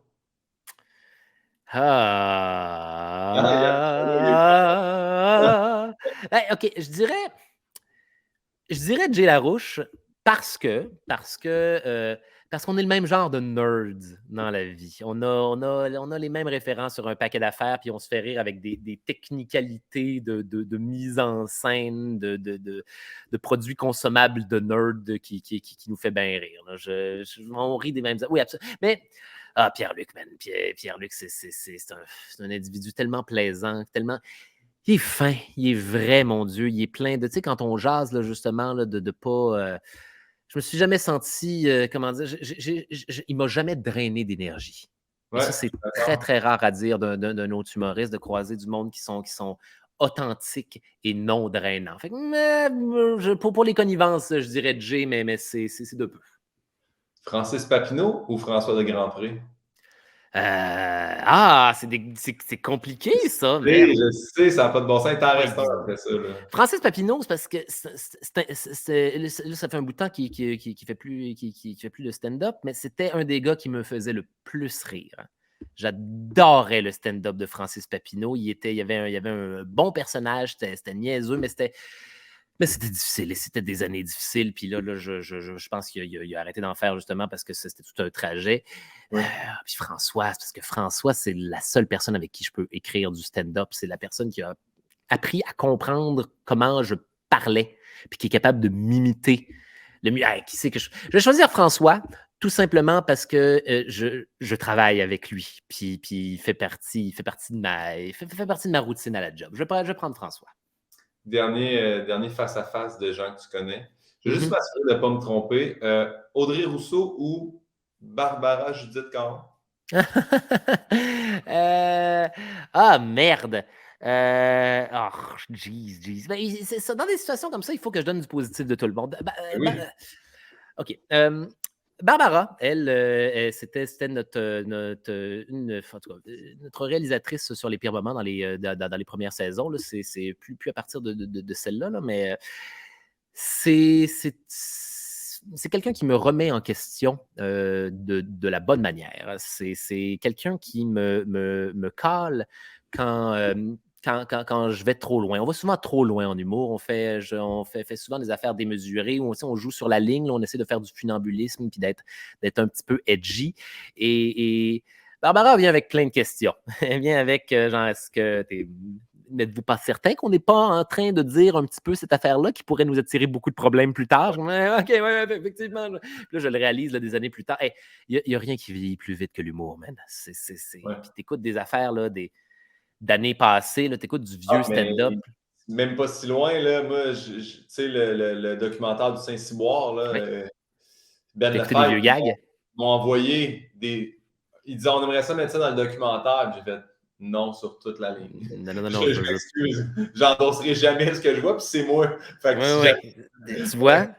Ouais. Mais tu sais, les choses ont changé aussi dans les dernières années. Là. Il y a, comment dire, nos sensibilités sont plus accrues maintenant. Ouais. Fait que c'est ça. Anyways, Barbara ou Audrey, man. Hey, Audrey fait partie du processus aussi. Là. Mais c'est ça.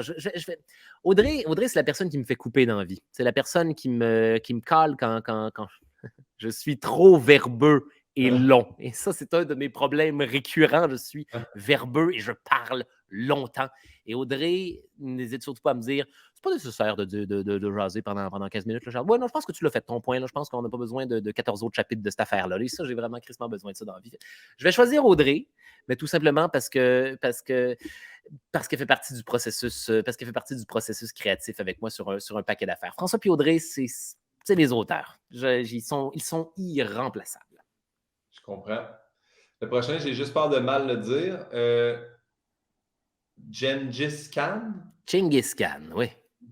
ou Henri VIII? Genghis Khan. Genghis Khan, parce que Henri VIII, c'est un gros fucker. Henri VIII, c'est le pire, c'est le pire de ce qui arrive quand on est au pouvoir. C'est la corruption. C'est un gros dégueulasse qui avait même pas envie de régner finalement. Il avait juste envie de se taper des chicks puis de manger des cuisses de poulet. Là, puis, Genghis Khan, c'est un leader. Genghis Khan, c'est un conquérant. Un individu abominable, pied plein de toutes les formes de violence imaginables, pas longtemps de le mentionner, mais c'est un leader. Il a été capable il a uni les tribus mongoles sous une seule bannière et ça a été le premier à le faire. Et ça, c'est des personnages comme on en croise, mon Dieu, messianiques, comme on dit, hein, des personnages qu'on ne croise que très, très rarement dans l'histoire. Genghis Khan, absolument.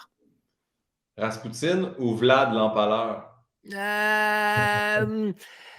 Vlad l'Empaleur, un peu pour les mêmes raisons que Genghis Khan. Rasputin, Rasputin, je pense que c'est un crosseur dans la vie. Non? Je pense que c'est ça sa patente. Là. C'est un flagorneur qui avait, encore une fois, juste envie de manger des gâteaux en couchant avec des concubines qui pensent que c'est un homme sain. Vlad l'Empaleur, c'est un chef. Vlad l'Empaleur, il a défendu ce qui était à lui avec acharnement. Il s'est battu contre un ennemi contre l'Empire ottoman, qui est quand même un ennemi qui était 1000 fois plus imposant que lui, qui aurait pu l'engloutir à tout moment. Il leur a résisté pendant quand même une couple d'années en étant malin, en étant clever et en utilisant des tactiques de la guerre psychologique, en étant... Vlad l'Empaleur, il est goth, man. C'est ça. C'est à propos de l'apparence. C'est à propos de l'emballage. C'est à propos de terrifier des gens en insérant des idées dans leur tête. Et ça, je mentirais si c'était pas un petit peu une partie de ma job aujourd'hui. Le prochain, j'ai hâte. Il est moins rough. Une vanille française ou un pumpkin spice latte? Vanille française toute l'année, pumpkin spice quand il y a des feuilles mortes. C'est niaiseux, mais regardez, excusez les chums, là, mais je suis un gars de pumpkin spice. Jugez-moi, tabarnak. Non, ils l'ont appelé pumpkin, ça goûte les épices. Il y a zéro citrouille, d'ailleurs, dans cette affaire-là. C'est le mélange d'épices relatif à celle qu'on met dans une tarte à la citrouille, sans la citrouille. Je sais pas, ça vient avec une valeur sentimentale, puis je pense que c'est la raison pour laquelle les gens commandent cette affaire-là aujourd'hui encore. C'est comme, même chose pour le latte canne de bonbons à Noël. Je suis un gars de produits dérivés des fêtes. C'est ça qui se passe. Quand c'est l'Halloween, je m'achète les céréales avec une citrouille dessus. Là. Quand c'est Noël, je m'achète des patentes à gosse thématiques de Noël, les biscuits Pillsbury avec le bonhomme de neige qui fait... C'est pour ça que je vis dans. Je suis un gars de fête, je suis un gars de célébration. Ah, j'aime ça. En fait, tu sais, mettons, depuis le début du podcast, je suis sûr que personne ne s'attendait à vanille française, pumpkin spice latte. Non, je suis un gars de fête. Tout ça m'épate tout le temps. Mais je ne m'abuse. Tu avais un numéro sur. Mais non, en fait, je le sais, là, parce que tu parlais du grand grimoire sur Starbucks, puis la personne souffre, puis là, il y a le gérant qui. Mais c'est-tu pour le pumpkin spice? C'était pour le latte aromatisé pacané beurre. Pacané beurre. Ah, c'est ça que quelque chose que j'ai pris Hein, c'est une histoire vraie, ça, à un moment donné. J'étais avec Adib Al-Khalidé. On est allé prendre un café en route, justement, en route 2011. C'est pile là que c'est arrivé. On est allé prendre un café entre en tout cas, le moment où il nous laisse faire n'importe quoi, puis le moment où il faut revenir faire notre number plus tard le soir. Puis on avait le temps d'aller se prendre un café chez Second Cup. Là, il n'y avait pas de latte, pumpkin spice à ce moment-là. Il avait tout passé. Fait que là, j'étais comme, je sais pas, moi, I guess que je vais prendre un latte aromatisé de Pacané beurre. Puis là, voilà, là, la débandade, là, c'était l'enfer sur terre. Plus personne ne se souvenait comment faire cette affaire-là. Ils ont dû sortir le style de livre laminé dans le dessous du comptoir qui était là quand la shop ouverte, là, pour essayer de retrouver là, dans le grimoire comment faire un latte aromatisé Pacané beurre. C'est de la poudre, c'est toute la petite poudre dans la même affaire. C'était même pas si bon que ça. En fin de compte, c'est juste que ça a été la débandade. J'ai été un cauchemar pour tout le monde en prenant uniquement quelque chose qui était sur le menu et que les gens ne commandent pas d'habitude. Et je fais ça sans le vouloir à répétition à toutes les fois que je vais au restaurant. Je prends des affaires funky que personne n'aime. Puis là, tout le monde est pris là, à dépourvu. Ah oui, non, shit, quelqu'un a commandé cette affaire-là. Je le savais. Je savais que ça allait arriver. Je savais que quelqu'un allait finir par le commander. Puis là, c'est moi qui étais à la table en train de faire comme hey. La tarte aux anchois, c'est par ici. Mais j'ai beaucoup pensé à toi parce que quand je suis allé à Val d'Or, c'était la fête de Tilou, Stéphane Paquin, le gars de son de la tournée de Louis-José, mais il remplaçait sur ma tournée. Puis c'était sa fête de 40 ans. Fait que j'ai écrit à sa blonde et à un de ses amis en faisant c'est sa fête de 40 ans, je veux y acheter quelque chose, qu'est-ce qu'il aime? Puis ils m'ont dit il aime les drinks, tu sais, genre achète-y de l'alcool aux bananes, tu sais, genre il y a juste lui qui aime ça. Fait que je vais à sac, ils l'ont pas. Là, je check dans un autre sac de la BTB, ils l'ont pas. Fait que j'achète un gin normal, puis je dis hey, je voulais t'acheter une espèce de rhum aux bananes que personne boit et qui n'existe pas nulle part. On arrive chez Saint-Tube pour souper avant le show. Dans le bar, on voit la bouteille. Fait que je dis à la madame, je dis, Où est-ce que vous l'avez trouvé, cette affaire-là? On va vous prendre un drink avec ça. Et là, un drink avec ça. Chris, la bouteille, elle n'avait pas été ouverte depuis probablement 1902. Elle a ouvert la bouteille, puis elle a comme fait, attends, et là, c'est ça. Elle a sorti le cartable des drinks, qui n'est pas un grimoire, mais vraiment un cartable avec des feuilles plastifiées, puis elle les a toutes flippées. Puis à la fin, on a juste fait, hey, bouge, on est allé sur Google, on a trouvé une recette, on a dit, fais-nous ça. Faites-moi cette affaire-là pour la bourre du ciel avec la poussière. C'est parce que on ne l'utilise jamais, hein, tu sais, ce drink. Il m'est arrivé, c'est 100% ça l'anecdote du latte aromatisé Pacané beurre. C'est excusez, on le fait jamais. Ouais. Quelqu'un aurait dû l'enlever sur le menu, les chums. Sinon, écoutez des documentaires animaliers complètement battés ou écoutez Gérard Depardieu complètement batté. Écoutez des documentaires animaliers complètement battés, même si Gérard Depardieu est à sa manière lui aussi un documentaire animalier, mais ça c'est une autre paire de manches. Les animaux, man, sont fascinants. Premièrement, sont magnifiques. Leur couleur, leur texture, et ils ont des personnalités. Et c'est le fun de faire du doublage par-dessus des documentaires animaliers quand tu es un petit peu stone. Moi, c'est un de mes plaisirs dans la vie. Avec ma copine, d'ailleurs, on s'assoit, on se spark un doobie, on écoute David Attenborough qui nous parle des oiseaux en Afrique, puis j'ai fait parler par-dessus. Puis voilà, tout est là. Tu peux l'écouter sans vraiment l'écouter. Et c'est fascinant, les animaux, c'est incroyable. Il faut les préserver. Mon Dieu, c'est des êtres fabuleux. Il n'y a pas une usine nucléaire qui va battre ça dans mon système de valeurs. Charles, je ne sais pas si je l'ai déjà parlé sur le podcast. Si oui, les gens pourront le dire en commentaire. Là. Mais moi, je n'ai pas beaucoup pris de pot dans ma vie. Hein. Mais la fois que j'en ai pris pendant la pandémie avec mon ex, on s'est mis à beaucoup rire. Et là, j'ai dit, hey, j'ai remarqué quelque chose. Quand tu vas sur le site de l'UDA, la page, si tu passes sur Refresh, ça met tout le temps 5 nouvelles personnes de l'UDA. Tu sais. Oui. Là, Refresh, ça met 5 autres. Et là, j'ai dit, hey, je pense que j'ai une idée de jeu. J'ai pris mon téléphone, j'ai diffusé ça sur la télé. Puis à chaque fois, il fallait créer une série avec ces CV-là. Des castings. Mon gars, une soirée à en avoir mal au ventre, ça n'avait pas de bon sens. Là. Fait que, non, bien sûr. C'est comme une espèce de roulette russe de l'Union des artistes. Ouais. Tu sais, des fois, c'est le fun parce que c'est comme, mettons, 4 inconnus, puis Magali Lépine-Blondeau, puis tu fais que, elle va attirer l'audience. Là, on a un rôle de jeune première pour elle, là, puis la Talue, ça va être le cuisinier, son beau-père. Puis... tu fais autour des documents animaliers, là, tu fais juste aller faire un petit refresh sur l'UDA, tu as une belle soirée en perspective. OK, ça, je prends ça en note. Ça m'a l'air d'être mon genre de jeu de poteux, ça. Euh, Porter un kit médiéval ou une robe de chambre?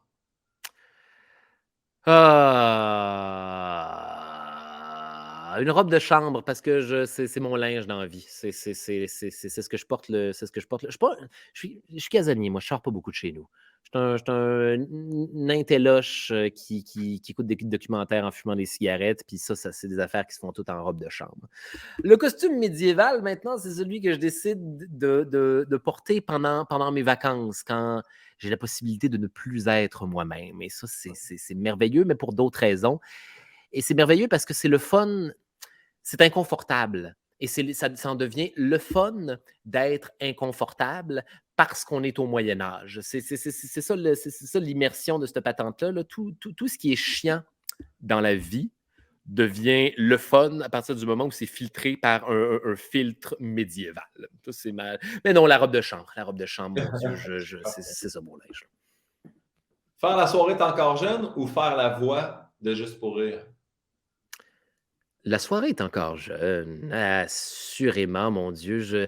Belle rencontre, mon Dieu, des individus fort sympathiques, à qui ça a été les seuls à qui j'ai donné mon concept. Dans le sens que moi, les pires moments de l'histoire, on me demande d'en refaire. Là, on me demande de refaire cette affaire-là à toutes les sauces. Là. Il y a des cabinets d'avocats là, qui veulent que je leur fasse là, des vidéos explicatives, la CSN, etc. Puis je dis non. Je dis non. Ça m'éloigne de mon plaisir de faire cette affaire-là. La soirée est encore jeune, c'est les seuls à qui j'ai donné une version similaire au concept du podcast, qui est simplement en version plus courte. Et parce que c'est un bon public, parce que c'est des gens qui aimaient ça, parce qu'ils m'ont trusté, ça a été les premiers qui m'ont trusté avec une vraie gig professionnelle à une époque où j'étais encore un plouc. Et ça a toute la valeur du monde. Te souviens-tu, Pinot, toi, la première fois que le monde professionnel t'a fait confiance avec une patente? Oui, mais je me suis battu très fort pour avoir accès à cette patente-là. Mais oui, je me rappelle encore quand ils ont fait. Qu'est-ce que c'était? C'était à VRAC TV quand ils ont accepté que je fasse l'émission Alt pour les jeunes femmes. Tu vas nous parler de santé, puis il va falloir que ça soit comme quelque chose de drôle, mais qu'on va comprendre et vulgariser. Puis au début, j'étais comme « Ah non, on vient déjà de me mettre dans un créneau. » Puis après ça, j'ai fait « Ah non, ça, j'aime ça. » Puis dans la même année, j'ai eu OD+, qui était comme un peu rire des candidats de OD. C'était bon, ça. C'était un bon concept. C'était crissement le fun, ça. Ben celui-là, pourquoi je remets beaucoup de gloire à OD+, parce que eux autres, c'était live. Ils ont fait, nous, on prend le risque que ce gars-là dise des choses live en roastant des candidats, tu sais, ce qui n'est pas...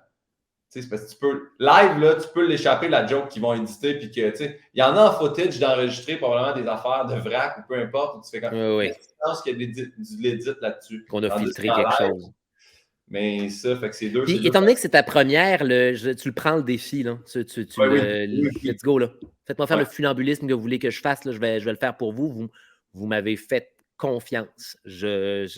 Allons-y. Non, ça a une valeur tout à fait particulière. Ouais, j'oublie jamais ça. C'est pour ça qu'après ça, mettons, certaines personnes me rappellent, je fais oui, je vais participer à ton show. Oui, parce qu'au début, tu m'as fait la première passe à la palette que j'ai eu besoin. Fait que, Yep, je comprends tout à fait. La dernière question des rafales, c'est toujours une question un peu qui porte à confusion sur le fait que Yann est soit très seul ou consomme beaucoup. Mais je pense quand même. Soit que pour le reste de ta vie, chaque fois que tu as fumé du weed, tu dois être habillé en complet cravate pour le reste de la journée. Ou chaque fois que tu as envie d'insulter quelqu'un, tu éclates en riant comme un âne pendant 2 minutes. Je vais prendre le rire d'âne. Parce que, non, mais c'est merveilleux ça, parce que c'est chaque fois que j'ai envie d'insulter quelqu'un, la seule affaire qui va sortir, c'est pas une insulte qui va me mettre dans le trouble, c'est de me moquer incontrôlablement de la personne, de façon tellement incontrôlable que mon rire va être ridicule. Et je pense qu'il n'y a rien qui fait plus mal que ça dans la vie. Je pense qu'il n'y a pas de pire insulte qu'être comme Assurément que c'est ça que je prends. Ce serait un super pouvoir. Ça. Ah, merci pour ça. C'est quoi ta plus grande phobie, Charles, si t'en as une? Les chenilles. Hein? T'aimes pas les chenilles? Je trouve ça hideux. J'en ai peur au même titre que des gens ont peur des serpents ou des araignées. Les chenilles et les gastéropodes, les escargots puis les limaces, leurs anatomies me font bad tripper, Guillaume. T'as tellement une veste qui a la texture d'une chenille en ce moment. Un peu, hein, légèrement, mais les chenilles, c'est parce qu'elles sont pleines de glu, man. Elles sont pleines de gelée. Elles ont des gros yeux dans lesquels il y a pas la moindre trace d'émotion, de quoi que ce soit. Tout ce qu'elles font, c'est manger. C'est des êtres binaires et larvaires et dégoûtants. Je veux pas les toucher. Des fois, je suis quelqu'un qui, dans la vie, craint d'aller se balader en forêt parce que j'ai eu trop d'occasions, genre, je sais pas, tu te frottes contre une feuille, il y a une chenille sur tes affaires. Je les trouve répugnantes, Guillaume. Puis les escargots puis les gastéropodes, même affaire. Je veux dire, leur moyen de locomotion principal, c'est la morve, Guillaume.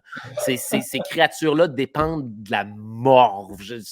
Puis, les yeux d'un escargot, y a-tu quelque chose de plus froid, extraterrestre et flippant que cette style d'affaires-là? C'est les seuls des bestioles qui ont des yeux qui ressemblent un peu à ceux des humains.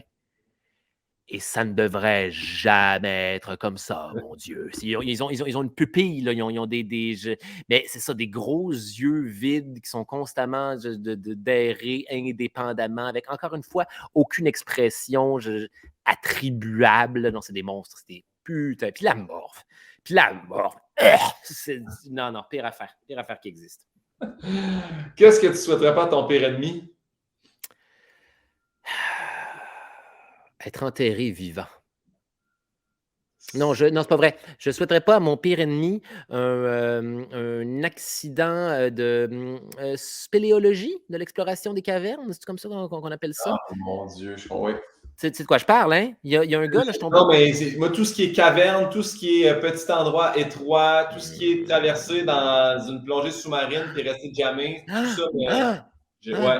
L'exploration de cavernes sous-marines, il y a des fuckés là, qui font ça dans la vie. Là, qui sont... Hey, attends, je vais te faire flipper avec ça, là, je vais te le faire rapidement. Là. Il y a un gars, là, il y a quelques années, là, il est décédé en faisant justement de l'exploration de cavernes.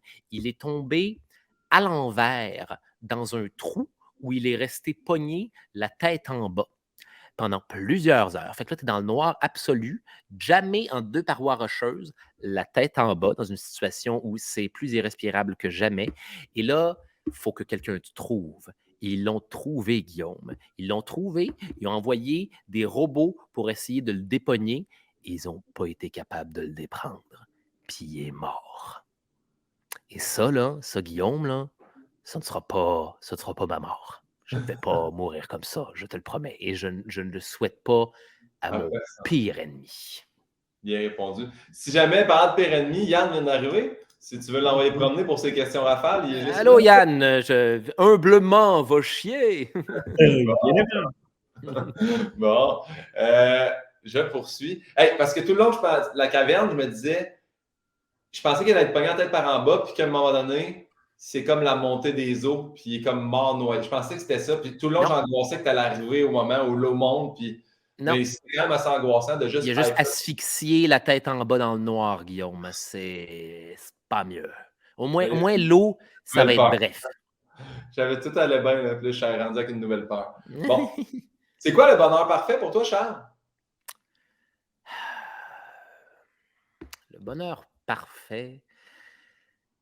Le bonheur parfait, c'est se décapsuler le premier drink en vacances ou s'allumer le premier bat en vacances. Quand tu viens d'arriver en chalet, quand tu viens d'arriver, je sais pas, à Bicoline, quand tu viens d'arriver au whatever, tu as fait 4 heures de route, tu es brûlé, tu viens de délier les membres, là, tu t'assois dans une chaise autour du feu avec des chums, whatever, puis tu te spark un doobie en expirant pour la première fois depuis tellement longtemps parce que tout a été stressant, parce qu'il y a eu des festivals avant ça, là, puis des estis d'occasion de toutes plus tripantes les unes que les autres. J'ai fait mon premier gala juste pour rire cette année. Un cauchemar absolu. Ça s'est bien passé, mais dans le sens, le stress de cette affaire-là, Guillaume, j'ai été cambré, j'étais fait en marbre pendant les 2 semaines qui ont suivi.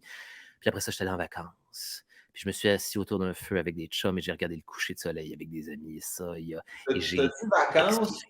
T'as dit vacances, t'as aussi dit bicoline. Pourquoi j'ai l'impression que quand tu sors de bicoline, t'es pas reposé comme des vacances? C'est un heureux mélange t'es reposé, mais pas vraiment. Maintenant, ce que je fais, c'est que je me pogne une semaine après. Mais c'est parce que c'est un repos, mon Dieu. Parce que moi, quand je vais faire du grandeur nature médiévale fantastique, moi, je suis Yorick le fou. Je suis le fou du roi. Fait que je m'en vais faire exactement la job que je fais dans la vie, mais au Moyen-Âge. Et c'est ça le point que je te faisais tout à l'heure. Ce qui est le fun avec le Moyen-Âge, c'est que toutes les affaires chiantes deviennent le fun parce qu'elles se passent dans un contexte où c'est pas toi, puis il n'y a aucune conséquence négative à échouer ces affaires-là. Fait que ça, c'est bon, c'est le fun sur l'esprit, je te dirais. C'est reposant de ne pas être soi-même. C'est reposant d'être déconnecté là, des téléphones, des problèmes, de la modernité, de toutes ces d'affaires-là, puis de vivre dans un monde simple d'allumage de chandelles, de feux, d'odeurs, de boucan et de la marde par terre, d'aller pisser en sortant à graines dans le bois comme le faisaient nos ancêtres. Terre à terre, revenir à la bestialité brute de l'humanité, ça j'ai besoin de ça. Et après ça, quand je n'ai pas été moi-même, après ça, pendant une semaine, là, c'est beau, là, je suis prêt à réintégrer la société. Mais je suis certain que le petit repos, après ça, là, rien qu'à lisser pendant une semaine, il est toujours le bienvenu. Il faut 2 vacances. Il faut 2 semaines de vacances. Tu as parlé de ton premier gala, tu as parlé d'être figé dans le marbre pendant 2 semaines. Ça a été quoi, selon toi, à ce jour, ta plus grande épreuve? Ma plus grande épreuve en humour? N'importe quoi, que ce soit en humour ou dans la vie, ou que ce soit une épreuve, tu fais comme celle-là, ça a été une bonne. Mon Dieu, il y en a. Il y en a. Il y en a toutes sortes, ma parole, mais disons. OK, c'est quoi? Disons, professionnellement, là, professionnellement, c'est le premier gala. Et je vais t'expliquer pourquoi. Parce que, en fait, tu sais très bien pourquoi. Là, je vais l'expliquer pour le bénéfice des gens qui nous écoutent. Là. On encense cette affaire-là depuis des années. Les galas juste pour rire là, commencent en humour. Là. Premièrement, tout le monde a commencé à faire de l'humour parce qu'ils ont vu un gala à un moment donné, télévisé à un moment donné. Tout le monde veut faire ça pour recréer ce moment-là. Tout le monde a rêvé à soi dans la peau de l'humoriste qui est en train de faire spinner son micro avec le public dans sa poche, dans une salle jam-pack. Tout le monde est heureux, puis ça a l'air facile. Là. Ça a l'air de dealer, là, pas de stress, merci, bonsoir. La vérité est tout autre. La vérité, c'est qu'on a justement tellement encensé ces affaires-là qu'on a un peu perdu, je trouve, le contact de la véritable importance de ces affaires-là dans la vie. Et la vérité, c'est que ce n'est pas vraiment important. Mais ça vient avec un stress. Ça vient avec un stress de quelque chose de légendaire qui fait partie de l'imaginaire collectif, qui est la raison pour laquelle tout le monde fait de l'humour. Fait que tu ne veux pas le chier. Tu ne peux pas rater cette occasion-là. Ce serait l'échec ultime, je pense. Tu mets encore plus de pression. Tu fais faut pas que je le chie, faut que ça soit drôle, faut que j'ai du fun, mais en même temps. Il est où le faut que ça naturel? soit puis, tu sais, fait que- Il est où le naturel quand tu fais ça? C'est ça exactement. Fait que là, faut que tu. Fait que là, moi, j'ai pogné mon premier, là, après 10 ans, là, après 10 ans de travail. Et là, le stress est pire que jamais parce que là hey, je l'ai, là. Tu l'as enfin, là. Ça fait une décennie là, que tu niaises, que tu rushes comme un fou pour cette affaire-là qui, je veux dire, hors de son contexte maintenant, là, j'y repense, ce n'est pas. Ça change rien. Ça change rien en fin de compte. C'est une captation télé comme une autre. C'est aller faire un numéro comme un autre, mais on l'a légendifié, tu sais.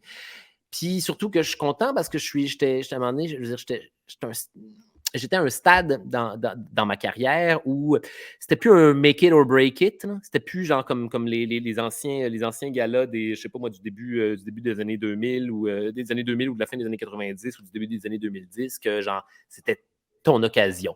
réussis et les portes de tous les trésors te seront ouvertes. Échoue et tu retourneras dans leur relève pour toujours. J'avais de la chance, j'étais pas dans une. J'étais plus à ce moment-là quand je l'ai faite, mais j'avais encore le stress de cette affaire-là. J'avais encore cette idée-là dans ma tête. Fait que c'est stressant. Puis je performe pas bien quand je suis stressé. Puis là, il a fallu que je me désyntonise. Que je passe là, une semaine avant là, à me désyntoniser de cette affaire-là, puis essayer de retrouver un peu le naturel. Charles, Le rappelle-toi. Là, plaisir aussi, tu sais, de faire comme je m'en vais là pour le fun, je m'en vais pas jouer ma vie. Là. C'est ça là, aussi l'affaire qu'il faut se rappeler. S'amuser. Toujours en train de se raccrocher à cette affaire-là. Non, non, non. Faut s'amuser. Non, je suis pas en train d'avoir du fun, non. Je suis pas en train d'avoir du fun. Non, mais je suis stressé. Oui, bien sûr. Non, fais-toi du fun. Et là, voilà, c'est pas constructif de l'aborder de cette manière-là. Ça a été du travail, ça a été de la méditation, ça a été. Puis le jour même, en fait, ça a été. Et moi, ça fait 10 ans là, que je me mets dans la position. Dans une position fictive où je me ramasse à cette situation-là, où je fais de la visualisation de cette affaire-là. Et ça fait 10 ans que, coup après coup, à toutes les fois que je fais ça, ma réaction, c'est « c'est que c'est stressant. C'est qu'il ne faut pas le rater. Qu'il faut pas. Christ, il y a du monde. Il y a tellement de monde. Il y a tellement de public. Là, il ne faut pas que je me chie dans mes affaires. Je me souviens plus de mon texte. Je sais pas. Je me souviens plus de mon texte. J'ai aucune idée. Je sais pas. Fait que là, j'ai pris toutes les comment dire, j'ai pris toutes les chances de mon bord. J'ai demandé le télésouffleur. J'ai demandé tous les filets là, imaginables pour essayer de me libérer du maximum de pression relative à cette affaire-là. Et pour l'amour du ciel, avoir du plaisir. Eh oui. Et c'est quoi la leçon de toute cette affaire-là? C'est que la seconde où tu entres sur scène, tu te rends compte que ton numéro, tu le connais back à back. Tu l'as fait 1000 fois, tu es en contrôle de tes effets, puis le public, je veux dire, c'est pas qu'ils sont accessoires à ce stade-ci, mais tu es comme, non, c'est pas vous qui allez m'imposer la dynamique de la soirée. Voici la dynamique des 10 prochaines minutes. Les chums, je vous suggère de me suivre. De toute façon, j'en ai rien à chier. Ils vont mettre des rires en canne si ça marche pas. Vous êtes remplaçables par des machines. Et ça s'est bien passé en fin de compte. Et je pense que c'était les derniers galas, Guillaume. Je ne sais pas s'il faut le dire, là, mais je pense que c'est terminé. Je pense que je suis arrivé là, dans le dernier bout, là, j'ai mis mon pied dans la porte, là, puis j'ai fait puis là, je disparais avant la fin du générique. Ça se peut, hein, parce que justement, c'est plus ce que c'était. Puis là, maintenant, c'est vraiment beaucoup pour des pubs, puis tout ça. Puis, ben là, on le met à TV parce que c'est Maxi, puis les épiceries, puis tout le monde va. Mais c'est correct, ça. Ça fait longtemps que c'est comme ça.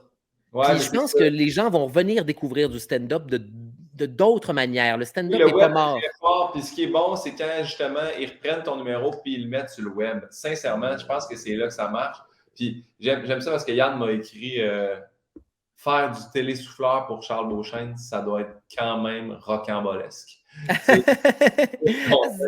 Sur le télésouffleur, passer de te suivre. J'ai besoin de. Ouais, faut être tight. Attention, ça va aller vite, les chums. Là. Fiez-vous à moi. Là. Vous allez lire, vous allez t'essouffler à la fin. Mais ça le fait, mon Dieu. Charles, est-ce que te rappelles-tu ton dernier fou rire? Oui. Oui, mais je me rappelle plus. Il était en rapport à quoi, par contre? C'était ah my God, mon dernier fou rire. Je suis pas quelqu'un qui pogne des fous rires facilement. Qu'est-ce que tu allais dire? Te rappelles-tu d'un fou rire mémorable, sinon? Oui, je me rappelle un mémorable. À un moment donné, j'étais défoncé au Moyen-Âge, puis il y avait des tentes. J'étais avec mon ami, puis il y avait des tentes blanches qui étaient disposées un peu partout sur une plaine. Et on était persuadés que c'était de gigantesques membres du Ku Klux Klan qui étaient en train de sortir du sol. Et ça c'est une image qui m'a bien fait rire, ma parole. Ah, Charles. La prochaine question, je tiens toujours à le dire, je l'ai pris à RuPaul dans l'émission RuPaul's Drag Race. Des bonnes je questions, demande toujours aux finalistes en mettant une photo d'eux. En fait, je me questionne tellement de quoi a l'air le jeune Charles. Je me demande, Charles au primaire a l'air de quoi? Mais la question est la suivante. Qu'est-ce que tu dirais au jeune Charles si tu le croisais? Premièrement, le jeune Charles, il a l'air de moi avec une coupe champignon. C'est pas mal ce gars-là. Pas trop changé. Qu'est-ce que je dirais au jeune Charles? Je dirais Prends ton temps, man. Tu as toutes les affaires. Tu as toutes les shit. Il y a des gens qui vont te faire souffrir dans la vie, et c'est parce qu'ils sont malheureux. Et c'est parce qu'ils sont encore plus malheureux que toi. Roche pas les affaires.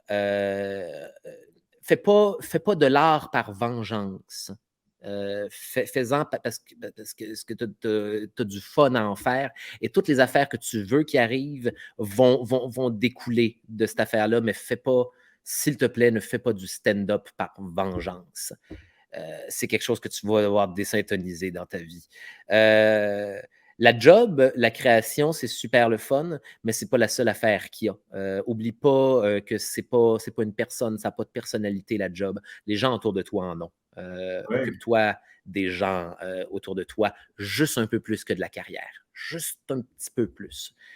Puis profite de chacune des patentes, parce que la première affaire que tu sais, c'est qu'au fur et à mesure que ça avance, les sables du temps te coulent à travers les doigts, et ça va juste aller de plus en plus vite. Wow! C'est très beau. Puis j'aime beaucoup de mettre de l'énergie sur tes amitiés, Oui. juste un peu plus que sur ta carrière. Tu sais, juste parce que les deux sont importants. Chez eux autres qui sont là, pas l'inverse. Hein, tu sais, fait que... C'est eux autres qui vont être là quand la fickle carrière va décider de te trahir, là, quand tu ne seras plus à un moment donné la saveur du jour, parce qu'on n'est pas tout le temps la saveur. Et il va y avoir des bouts où ça va faire du bien de se rappeler des interactions humaines, de se rappeler qu'il y a des gens qui t'apprécient pour autre chose que le musical. Et c'est bien, bien important. Charles, c'était quoi ta découverte cette année? Y a-tu un individu, un artiste, une œuvre? Y a-tu quelque chose à découvrir? Tu fais ça, là, faut vraiment que vous alliez consommer. Oui. Cette année?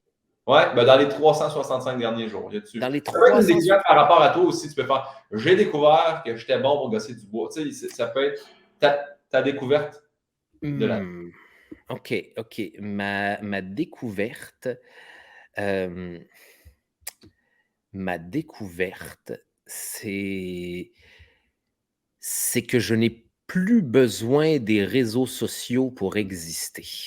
C'est ma découverte, c'est que l'Internet me fait bad tripper. Ma découverte, c'était qu'on n'était pas censé avoir autant de contacts avec autant de monde dans une vie. Ça ne fait que créer des arguments où tout le monde est masqué et donc mesquin. La réalité est quelque chose de malléable. La vérité est quelque chose de malléable, puis même, en tout cas, avec un minimum d'effort. C'est fou à quel point les faits peuvent être transformés, puis que les gens vont choisir toujours de croire ce qu'ils veulent bien croire plutôt que quelque chose qui va remettre en question une affaire qu'ils pensent déjà. Ouais. Sinon, ma découverte, le jazz des années 20. J'aime vraiment ça. Le jazz de big band, là, pendant, en tout cas, ça a commencé en début COVID, là, mais là, je suis devenu un gars de jazz. Attends, tu sais quoi? OK, plus précis que ça, j'ai découvert c'est niaiseux, comment ça s'appelle déjà? Le Postmodern Jukebox, c'est un collectif de monde qui prennent des tunes populaires contemporaines de nos années et qui les réinterprètent avec des arrangements de jazz des années 20. Le Postmodern Jukebox, c'est fucked up. C'est de la belle découverte, ça. Leur version de Bad Romance avec un numéro de claquette en arrière, là, c'est quelque chose, les chums. À écouter en voiture, je vous le suggère. Il y avait un gars qui faisait ça, qui reprenait des tunes. Là j'ai John Cheese, mais c'est sûr que c'est pas ça son nom. C'est-tu les Lost Fingers? Non, c'est pas les Lost Fingers.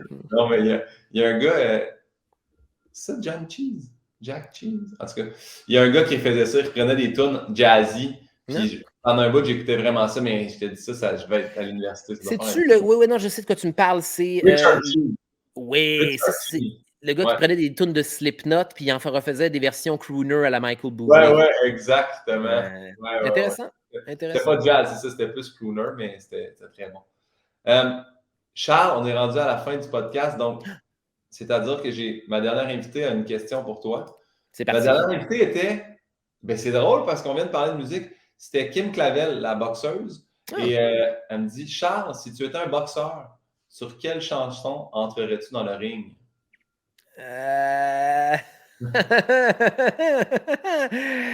OK. Je vais choisir de rentrer. Je vais choisir de rentrer sur la toune Ohne Kondom de Rammstein. En tout cas, les tunes de Rammstein ont toute une narrative. Puis ça, c'est la narrative de celle-là. C'est un gars qui s'en va dans le red light puis qui n'a pas envie de porter de condom. Puis c'est ça le refrain continuellement de cette sans un condom. Voilà sur quoi je veux rentrer dans l'univers de la boxe. Pourquoi Ensuite, me faire casser la gueule. j'ai l'impression que tu serais comme un combattant de boxe, comme sur les vieux tatous, tu sais, un peu de même. J'ai l'impression que Je suis content que tu me donnes ça, le fisticuff là, irlandais. Là, Oui. je pense que c'est le genre de combattant que j'aimerais être, avec un esti de chest là, qui est zéro le mien. Là, rayé, là, un espèce de maillot rayé. Là, tu sais. Oui. Puis des moustaches qui curvent vers l'intérieur, là, un bon vieux fist. Oui, c'est de la boxe souterraine à l'irlandaise. Je pense que c'est tout à fait le genre de combattant que je serais. Charles, c'est maintenant ton tour de poser une question à mon prochain invité qui sera le chanteur Elliot Maginot. C'est une question pour Elliot. Oui. Ça, c'est l'affaire que j'ai écrit, ça? C'est pas que tu m'as demandé préalablement, ça? Oui. OK, parfait. Excuse-moi, désolé. Je veux juste m'assurer que j'avais bien compris. On ne s'était pas briefé de cette affaire-là. Oui. OK. C'était quoi déjà ma question? Ma question, c'était t'as le choix. Flûte. Attends, il est où mon téléphone, man? Qu'est-ce que je t'ai envoyé? Je me souviens du premier élément, mais j'ai oublié le deuxième. C'est un ou. Attends. C'était les. C'est vrai, je te l'ai demandé à l'avance. Oui. Je te l'ai demandé à l'avance, mais attends un petit peu, ça veut dire, oui. Oui, parce que je t'ai écrit. Je t'ai déjà demandé de poser une question, puis là, je te demande une question à une autre personne. Mais c'est correct, attends un petit peu. Ouais. Fait que je t'ai même pas demandé la question pour Eliott, je t'ai demandé, je pense, pour. Charles, c'est encore mieux. Je t'ai demandé de poser une question, bouge pas. Véronique Claveau. Parce que dans le pacing, c'est Elliot Maginot qui s'en vient. Mais sais-tu quoi? Je vais poser ta question à Elliot Maginot. OK, d'accord. Elliot, je viens de me souvenir de ma question d'ailleurs. C'est merveilleux. On est back on track.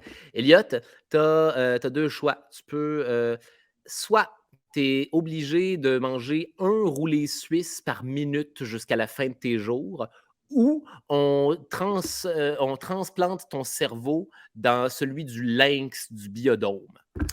Fait que c'est soit, genre, en tout cas, mourir en mangeant des pâtisseries ou avoir une expérience de captivité vraiment dolle à passer le reste de ta vie à dormir jusqu'à la fin de tes jours. C'est pour toi, ça. Un roulé suisse par minute, c'est quand même beaucoup de roulé suisse. Je l'ai sugar-coaté, là, dans le sens du terme, là, mais parce qu'on ne s'y attendrait pas, étant donné que c'est une pâtisserie. C'est celle qui a l'air d'être la plus plaisante des deux, mais manger une pâtisserie par minute, premièrement, tu vas mourir très, très rapidement. Deuxièmement, c'est un enfer. Personne ne devrait vivre ça, man. C'est la pire mort imaginable. C'est digne de Seven. Non, le lynx pour moi. Faut que tu manges dans la douche, faut que tu manges aux toilettes, faut que tu manges. Tout le temps. Puis tu sais, t'as pas comme un estomac magique. Là. Il va falloir genre, que tu te fasses vomir pour manger plus de roulés suisses par la suite, en autant que tu sois toujours en train d'en manger un par minute. Ça va accaparer ta vie jusqu'à ce que tu meurs de diabète relativement rapidement. Hein. Il y a un certain nombre de bananes qui peut te tuer à un moment donné. Là. Tout est une question de quantité. Là.